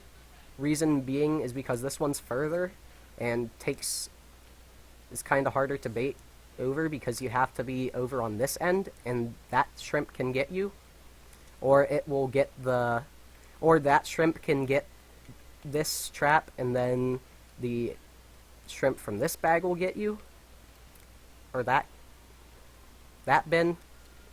And then by the time you loop around, another shrimp will have spawned from this, and it will be able to charge right into this one.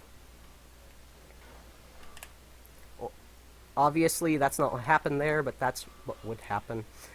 And another thing to keep in mind with the shrimp is that as soon as they start charging, you can move wherever. They will go in that straight line. You don't necessarily have to double jump over them. You can also land on top of them temporarily. If you stand next to them or near them, they will just kind of fling at you. So if one misses a trap slightly, you can do that. But pretty much just guide them to the mouse traps. Also know that shrimp don't do any movements when they're out of your range. Let me see if I can demonstrate how this looks. Okay, so actually, let's go to a place where there's not many shrimp. Let's kill this one, maybe. Oh yeah, you can kill these shrimp with like 3 or 4 tail whips. Alright, so...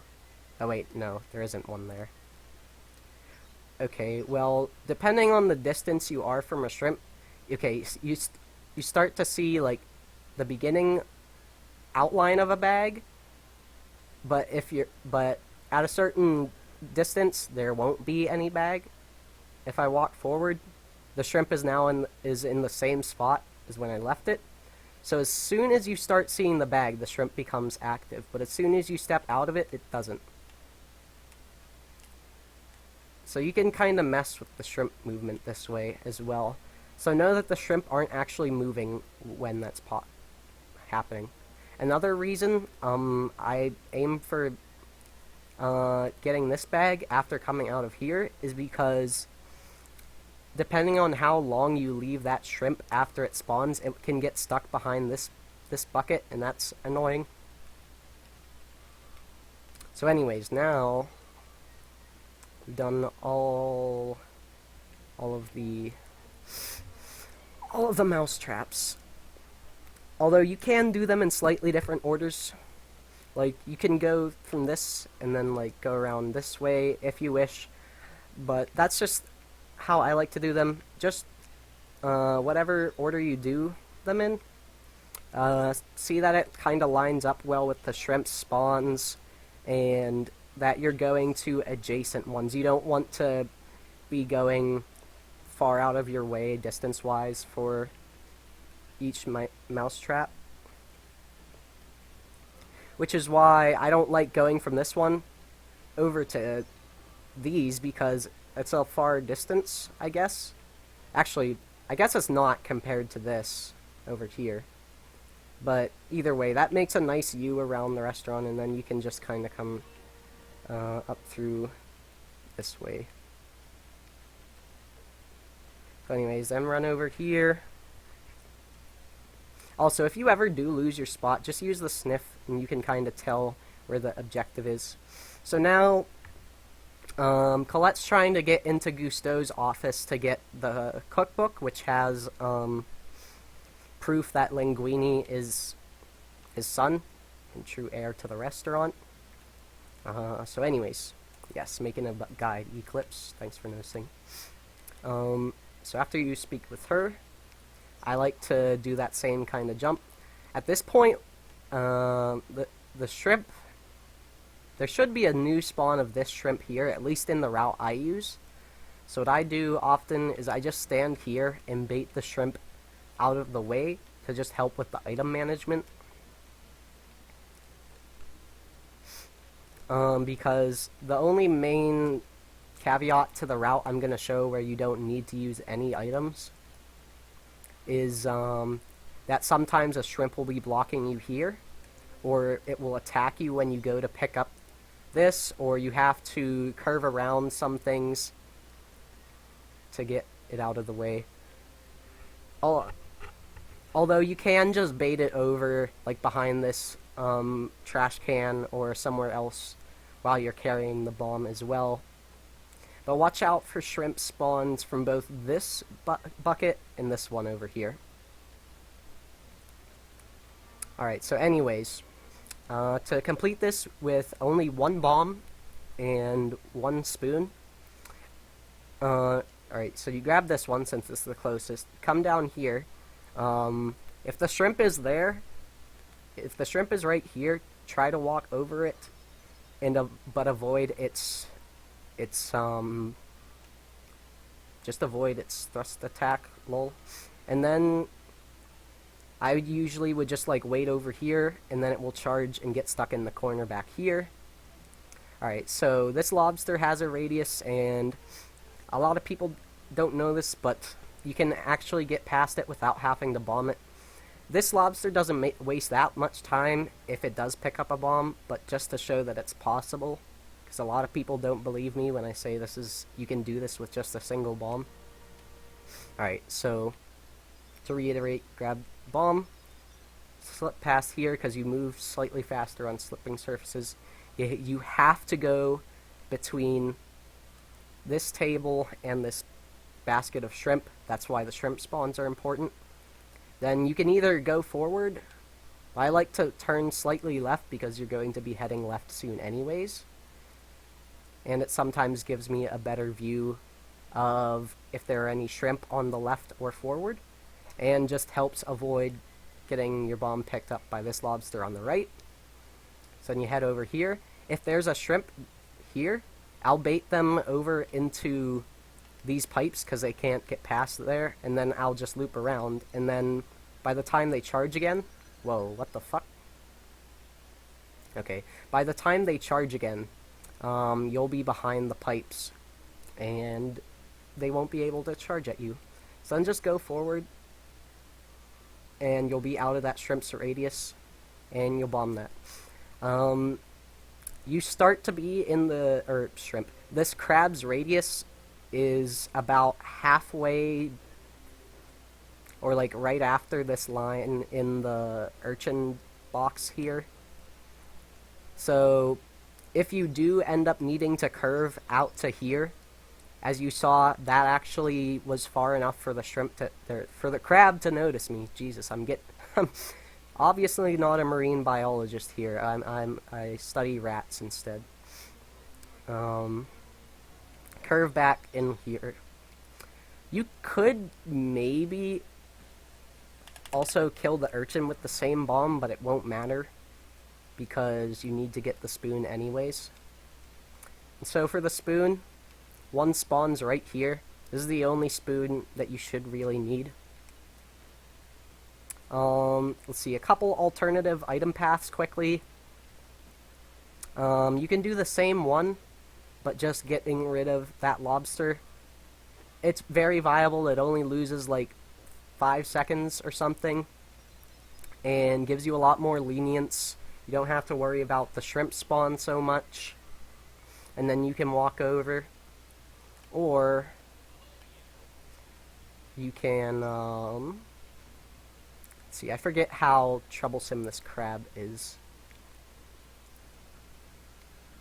Okay, yeah, you can sneak past that crab if you hug that corner tightly, and then get over here. But then you have this crab, so that's dumb. So don't do that, actually. Unless you're going to go to Colette the normal way, but that's also dumb. So never mind, I guess. You could also, if you feel the need to, you can come around this way if that crab's giving you real trouble, but it shouldn't. Alright, so grab the spoon, bring it over to the urchin. I drop it here at the beginning, so I have it at ease earlier, or later, for later, because you'll need it. Get on this ball, and tilt up. It's time for another spider section, so tilt up your camera, boys. And these spiders, whenever you're on the ball, instead of going right towards you, they'll go as far away from you as possible. So look in. So you want to hug edges and walls, check corners with your vision as well as you can, because it's very easy to miss them. However, it is okay to leave 1 or 2 spiders on each like thin pathway here, and I'll show why in a bit. But try not to, try to be thorough, but also don't waste too much time squishing the spiders. Like, I missed one there, but that's okay. I'm pretty certain. Alright, so all of these you can single jump.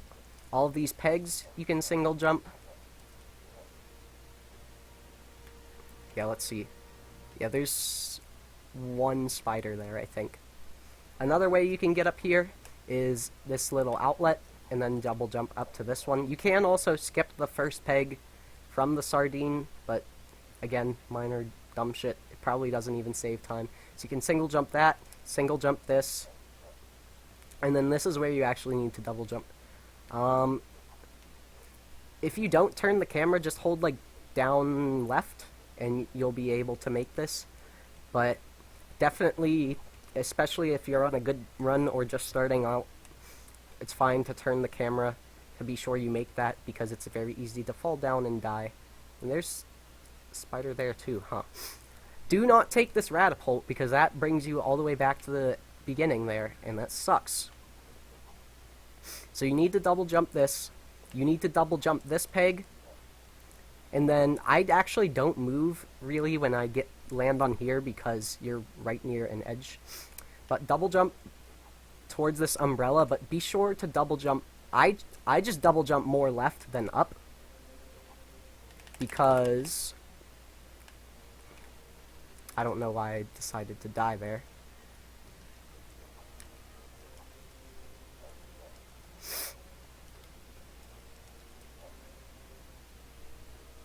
Oh yeah, also try to avoid any time that you land or would try to do a 180. Remy does this like slow turning animation.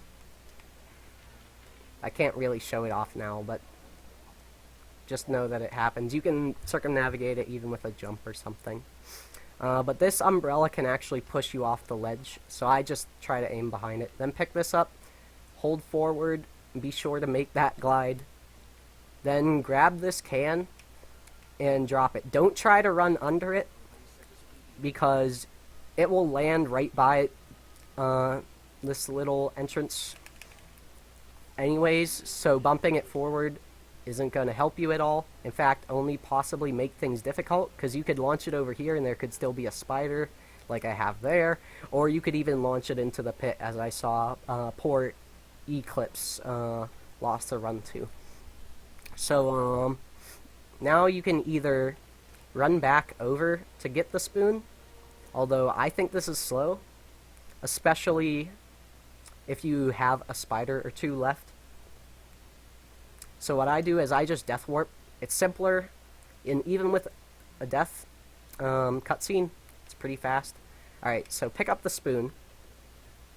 You'll be right back. Alright, I'm not too far from over. Alright, so the reason you can have left 1 or 2 spiders on each of these thin parts of the hallway is because when Remy spins his spoon, he has some invulnerability frames throughout the beginning of the animation. So you can watch for whichever spiders. You pretty much always only want to leave 1. But if you do get damaged, just try to jump back and then like have them baited towards the other side and then pick up the spoon again. But see, like on this, whoops. You have to be moving to actually make use of the invulnerability frames. Shit. That was a poor display. Here, I'm going to take it back, actually, to kind of demonstrate it again. Or, oh, there's 2 spiders here. Okay, yeah. I definitely rushed that. And that's another thing.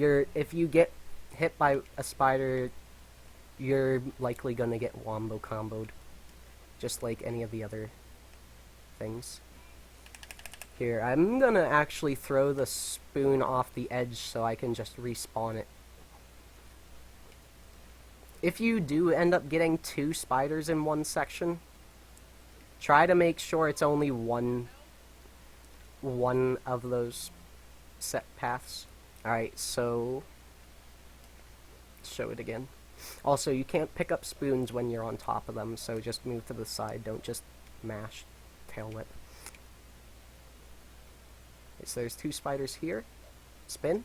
I also take these corners tightly because the spider's radius is only within like that thin rectangle you travel across, so you don't enter their radius until you're like here. So I'm out of the radius. If there were spiders along this side, and then you can just spin. It helps set up pretty easily. Even if there are 2 spiders, you can manage 1 damage boost. It will usually kick you off over in front. Although it is possible to get pushed into the pit, and then you have to kind of cleverly get the spoon out on the other side. Alright, anyways, once you get the spoon over here, kill the urchin, drop this spoon, and then regardless of what you're going to do, you need this can. I have looked for ways to skip this. Here, I'll show like what the closest I can get is. Unfortunately, you can't ledge grab that like file cabinet. But if we were to, you'd have to like just run off of one of these letters or bills. So you can either come up the normal way like this, and then jump across these lamps act as pegs to swing from. Do some rat acrobatics, you know? Or there's a tight little thin platform here of Gusto's sails, Feels Bad Man. And you can walk across that. It's very thin though and dangerous. So maybe I just walk it, or just land on it once and then double jump over to here. So you can do that, or alternatively, you can do a boost jump that's pretty simple, involving this leg of the desk and this file cabinet. Since even though this doesn't look like an entire pocket, the can's hitbox stretches out a little bit. So even with only like half of a boost, you're able to get up here. The main thing that makes this boost difficult is just spacing for the can. I just try to whenever I try to make one of these pockets to boost upwards, I just try to think of making a little square or rectangle for Remy to fall in between all the surfaces. If that makes sense. Anyways, come up here, and then you can either like jump up on this and then up on this, or jump whatever. Doesn't matter. Then you'll instinctually want to just run forward, but then you won't be able to grab those So actually, turn left here. It's like I'm a fucking GPS or something, Kappa. And then swing across these. If you do miss them, though, you can either come back over here and jump up and try again. I just run from that corner when I go for them because that's the least distance to jump. Or there's two different ways to do this without having to go across the pegs. One way, and one I don't recommend, is if you jump against this trophy, holding the direction of one of these slopes, you can get pushed up onto the top of it and then just jump over to those books. Like that. Although that's tricky and you can risk falling down and having to redo everything. So what I like to do is just double jump over. I like double jump out and then back so that I'm facing the right way when I grab this. And you have to mash interact, obviously. And then just jump over. Right, then come on this Ratapult. Here's a spot where if you get... Here, actually, I can show it off. This is a good spot to show off that kind of like sliding in place when you turn thing I was referring to earlier. Alright, so I'm going to use this Ratapult and hold back. You see that? Remy kind of just stayed in place for a moment while he did a 180. So there I just do a single jump. I honestly just jump out of that. And then jump on the sardine can. Come up here. I like to try to land on these back books here to just make the fall less time consuming. Alright, so there's another slide off a ledge jump you can do here. With this set of books, most people like to use this one that's kind of at a diagonal to get a little extra distance, and you can jump and hit the trigger for Gusto's book up there. If you're not feeling comfortable with that, just go around this way. It doesn't lose that much time. And this can be risky if you rush it. Whoops. It is possible to make with just a single jump as well. Alright, now for Colette. So, this is a very recent new skip in Discovery, found because of a lot of just theorizing about out of bounds and then slippery surfaces and what kind of movements would allow you to clip, what just generally makes Remy do a lot of things and movement at once. And luckily, this sink has an extremely thin it just has an extremely thin I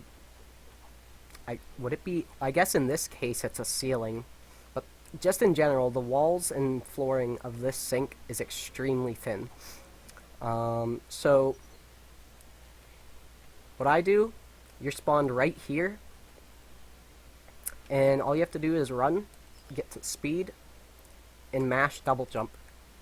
And then just jump out and back, and you'll hit the load trigger. Hold on, let me see... Oh wait, actually, if I fail this set of missions, or... Actually, I could load... I have a file on one of my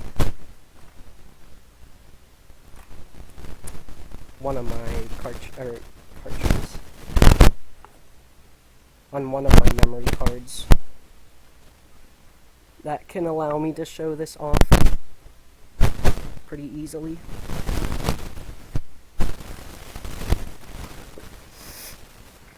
Oh, it's in here. Alright.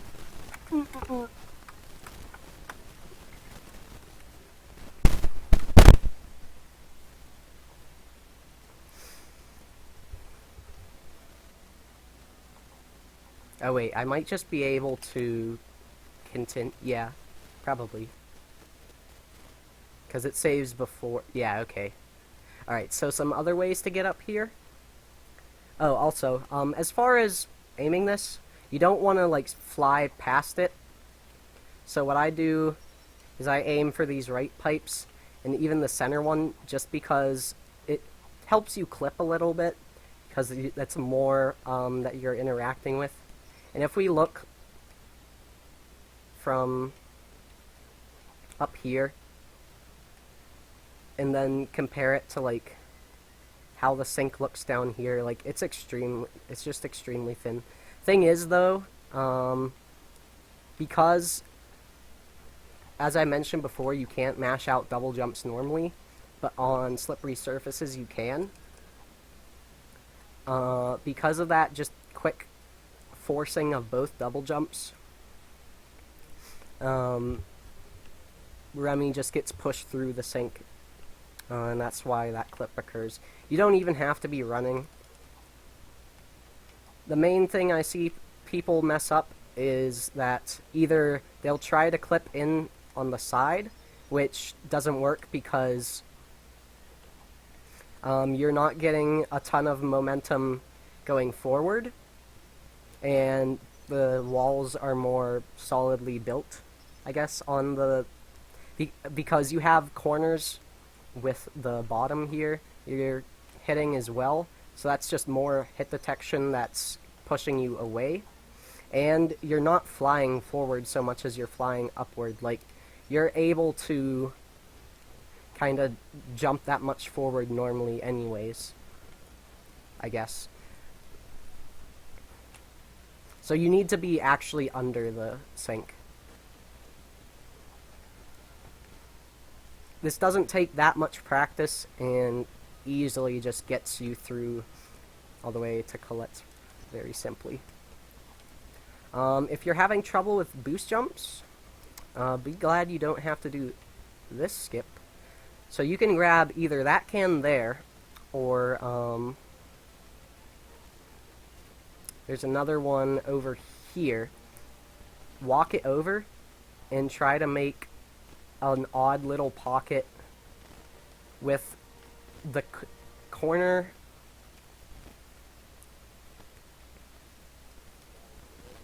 here, like this one leg.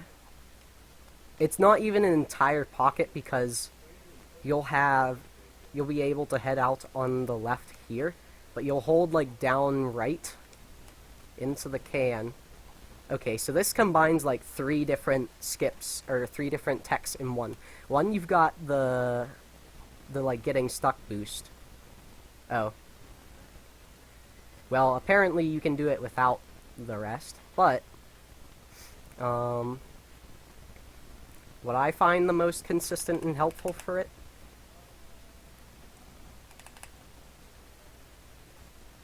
is also, this is way harder, so I recommend this mainly just if you need practice in this kind of jump. Oh, damn it.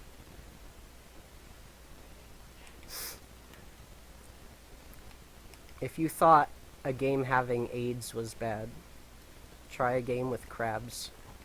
Okay, thanks. Whoa, did you see that? We play in some pogo with the fucking cans. Alright, yeah. So what I do is I aim to... Similarly, you're going to try and, like, loop around the side. Oh my god, I did it again. Okay, well... I haven't done this skip in a good while since I found the clip. More like E-clips, more like easy clips, am I right? Alright, I'm just gonna describe it, because apparently this skip is cursed for me today. So you're like slightly off the edge between the can and this edge. You jump around. Alright? And you're trying to get... Because you're trying to get back up, like, near that near the edge of the countertop, kind of like with the sink skip. But then, for an additional bit of height, you can hit Colette's arm, which is a damage boost. It does, however, take, oh man, I did not know the shrimp was that violent today. I didn't know it could hit you through the broom. What I do is I actually, like, line up with this diamond, kind of. You want the edge of the can to be, like, in line with the edge of this one leg of the table. Like that. Except you can still get pushed off slightly.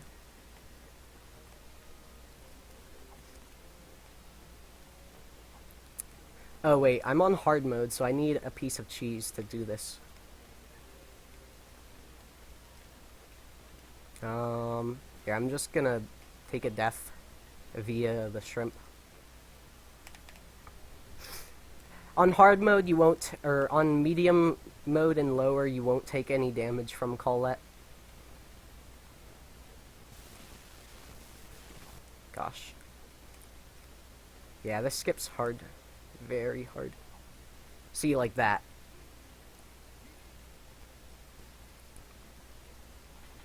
Alright.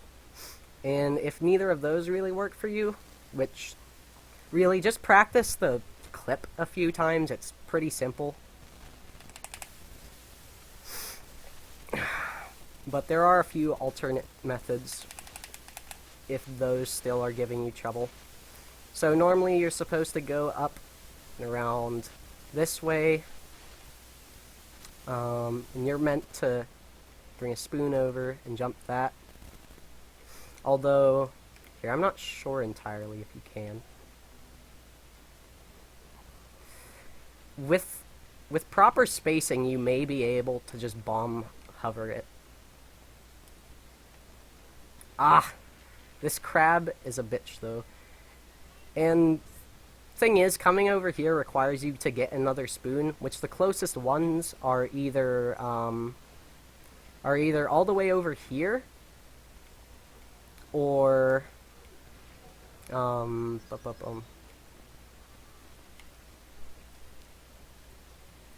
or all the way over here, which at that point, like, just do one of the other setups, honestly.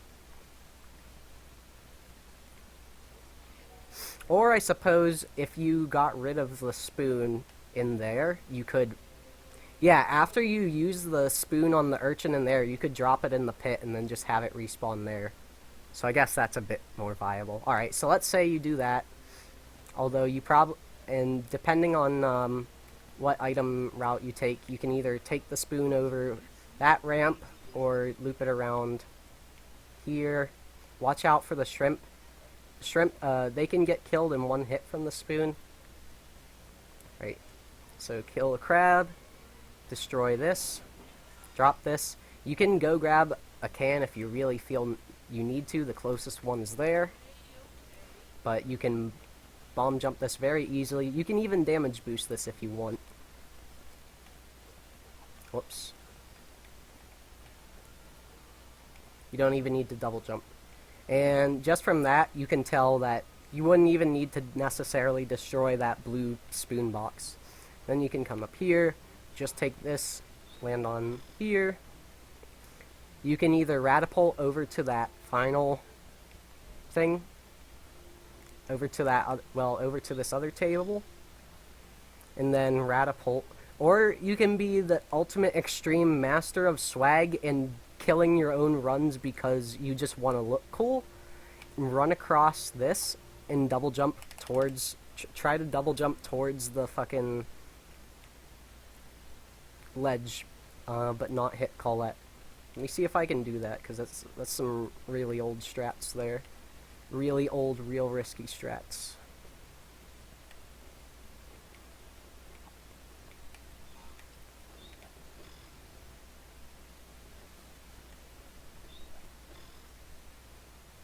Alright, let's do this. Leroy!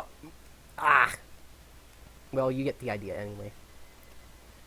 Lee Rat Jenkins, Kappa. I guess another thing you could do, although it's also stupidly hard, is you could do this spigot jump, although it's slightly harder, I think, in Deserted Kitchen. Oh man. But you can make it up there from the spigot, like I showed earlier.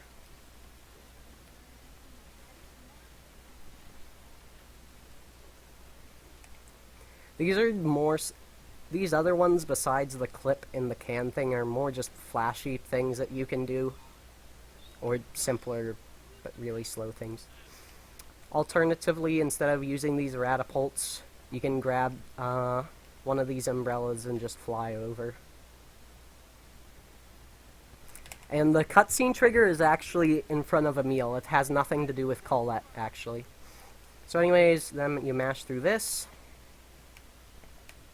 Same thing here as far as the Switch minigames. Although I'm sorry they aren't as enticing as the Switch console itself. RIP. I don't have a Switch actually, but thought I'd make the joke. So you gotta do 12 patterns. It is actually possible for a pattern to be the same. Like, the same exact pattern twice in a row. The less times you need to change a button, the better, obviously. Less movements you need to make and whatnot. Mash through these. Alright, so these also just mash down the first ingredient, but the rest you can't really mash through because you have this like huge thing where you have this dramatic camera sweep every time you add an ingredient. Or every time you switch. So, or like, here, let me show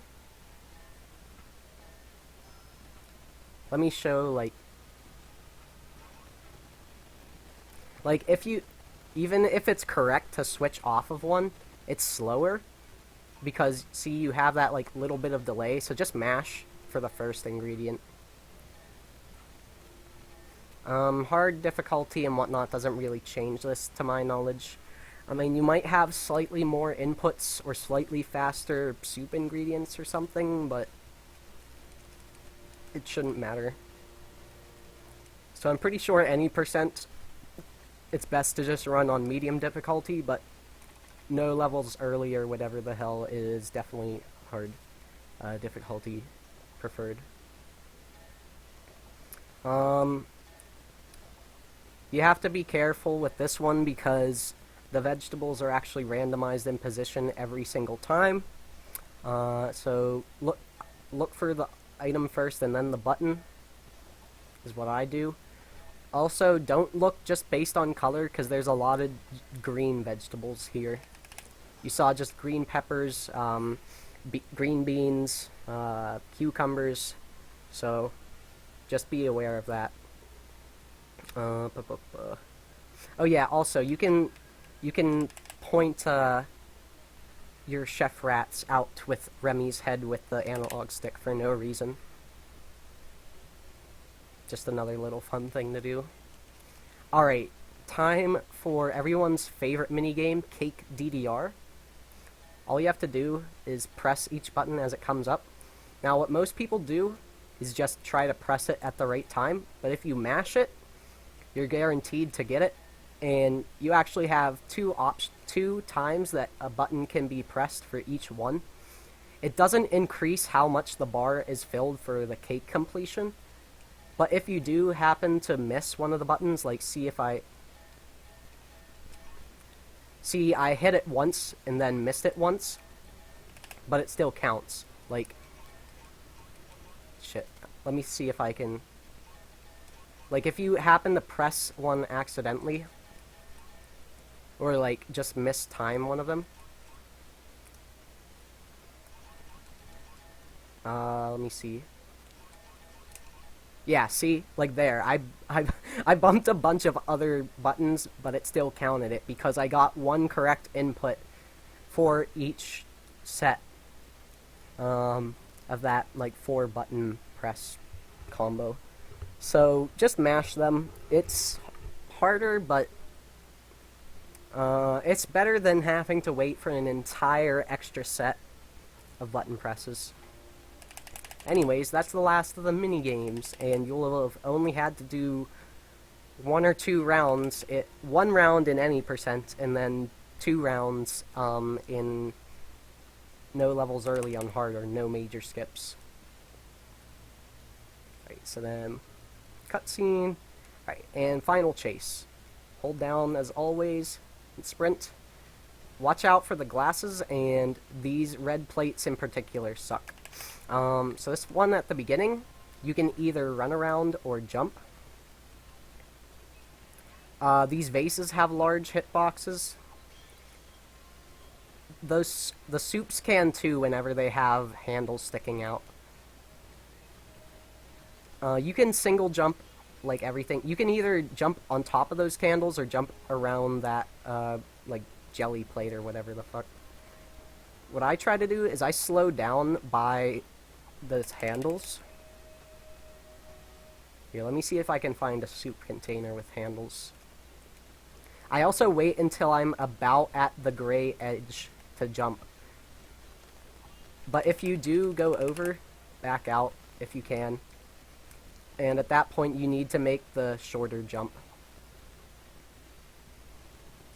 Actually, there's just a bunch at the end. You can actually just run onto those cushions, so that can save you a jump. Run, just zigzag a little bit between those so that you don't hit any of them. You can bonk between those 2 tables back there. Here, let me see if I can show that. I guess not, but where those 2 tables connect, you can bonk. Jump these plates. You can either jump this or just jump around. You can single jump these plates. I always just kind of wait a little bit after I run over an edge. See, that's what I mean as far as bumping the ones that have the handles, especially if they're sticking inwards. That's where it's problematic. So what I usually do, you can either jump them, as I mentioned, with other things, like rocks and whatnot, you can trip over, or just walk. Also, you don't have to jump to this table. You just can run off, and the cutscene activates. And this is where time is, regardless of what category you're playing. Except 100%. 100% has timing based on whenever your profile actually says 100%. And a lot of most routes go and do an extra level after completing this, because it just makes sense to. But if you have any questions, there is a Discord that is linked on speedrun.com as well. I hope I didn't speak... Oh god. Alright, well, I cut about 30 minutes of talking, I guess, in this, as opposed to my 4.5 hour fucking tutorial. But there was a lot... There were 2 categories to cover this time. And just a couple tips as far as just, like, different alternative tricks that you can use merely as a practice method. I have not had a single drop of water this entire time I've been talking. Oh my gosh. And I hope the controller cam was helpful as well, because I know it can be kind of hard to describe some of these. I hope it was in frame most of the time, at the very least. Currently, if anyone's curious, the record for no major skips or no levels early as of making this video is a 48 what is it? Alright, on PC it is a 48:36, or a 5415 on console. And any percent, which literally just became an entirely new category 2 days ago, is currently a 1549 on PC. But again, console and PC, I'm trying to advocate for their separation on the boards because of just hardware differences between people's PCs, how that can affect loads, and how just vastly different the versions are between console and PC. So regardless, most all versions can be competitive, with maybe the exception of, well, I've heard the Wii motion controls really suck, but I mean, at least from a time perspective, I think any console or version can get a pretty good time. This game's still definitely developing a lot. And this showcased all of the new tech and everything pretty much found and how it relates to the run. So if you have any questions, you can, I guess, whisper me on Twitch. Sorry that this video ended up being so long still. There's just a lot to go over. I was hoping to cut it down to be more like 2 hours, but damn.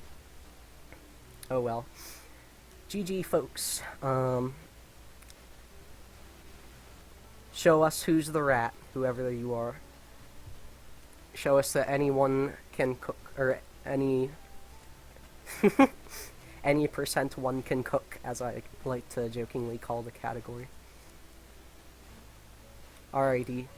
Thanks everyone for watching. I'm gonna take a break now. I'll upload this to speedrun.com, I guess, later today. And I am desperately in need of food and drink, especially after playing this game for 4 hours. Gosh. Okay.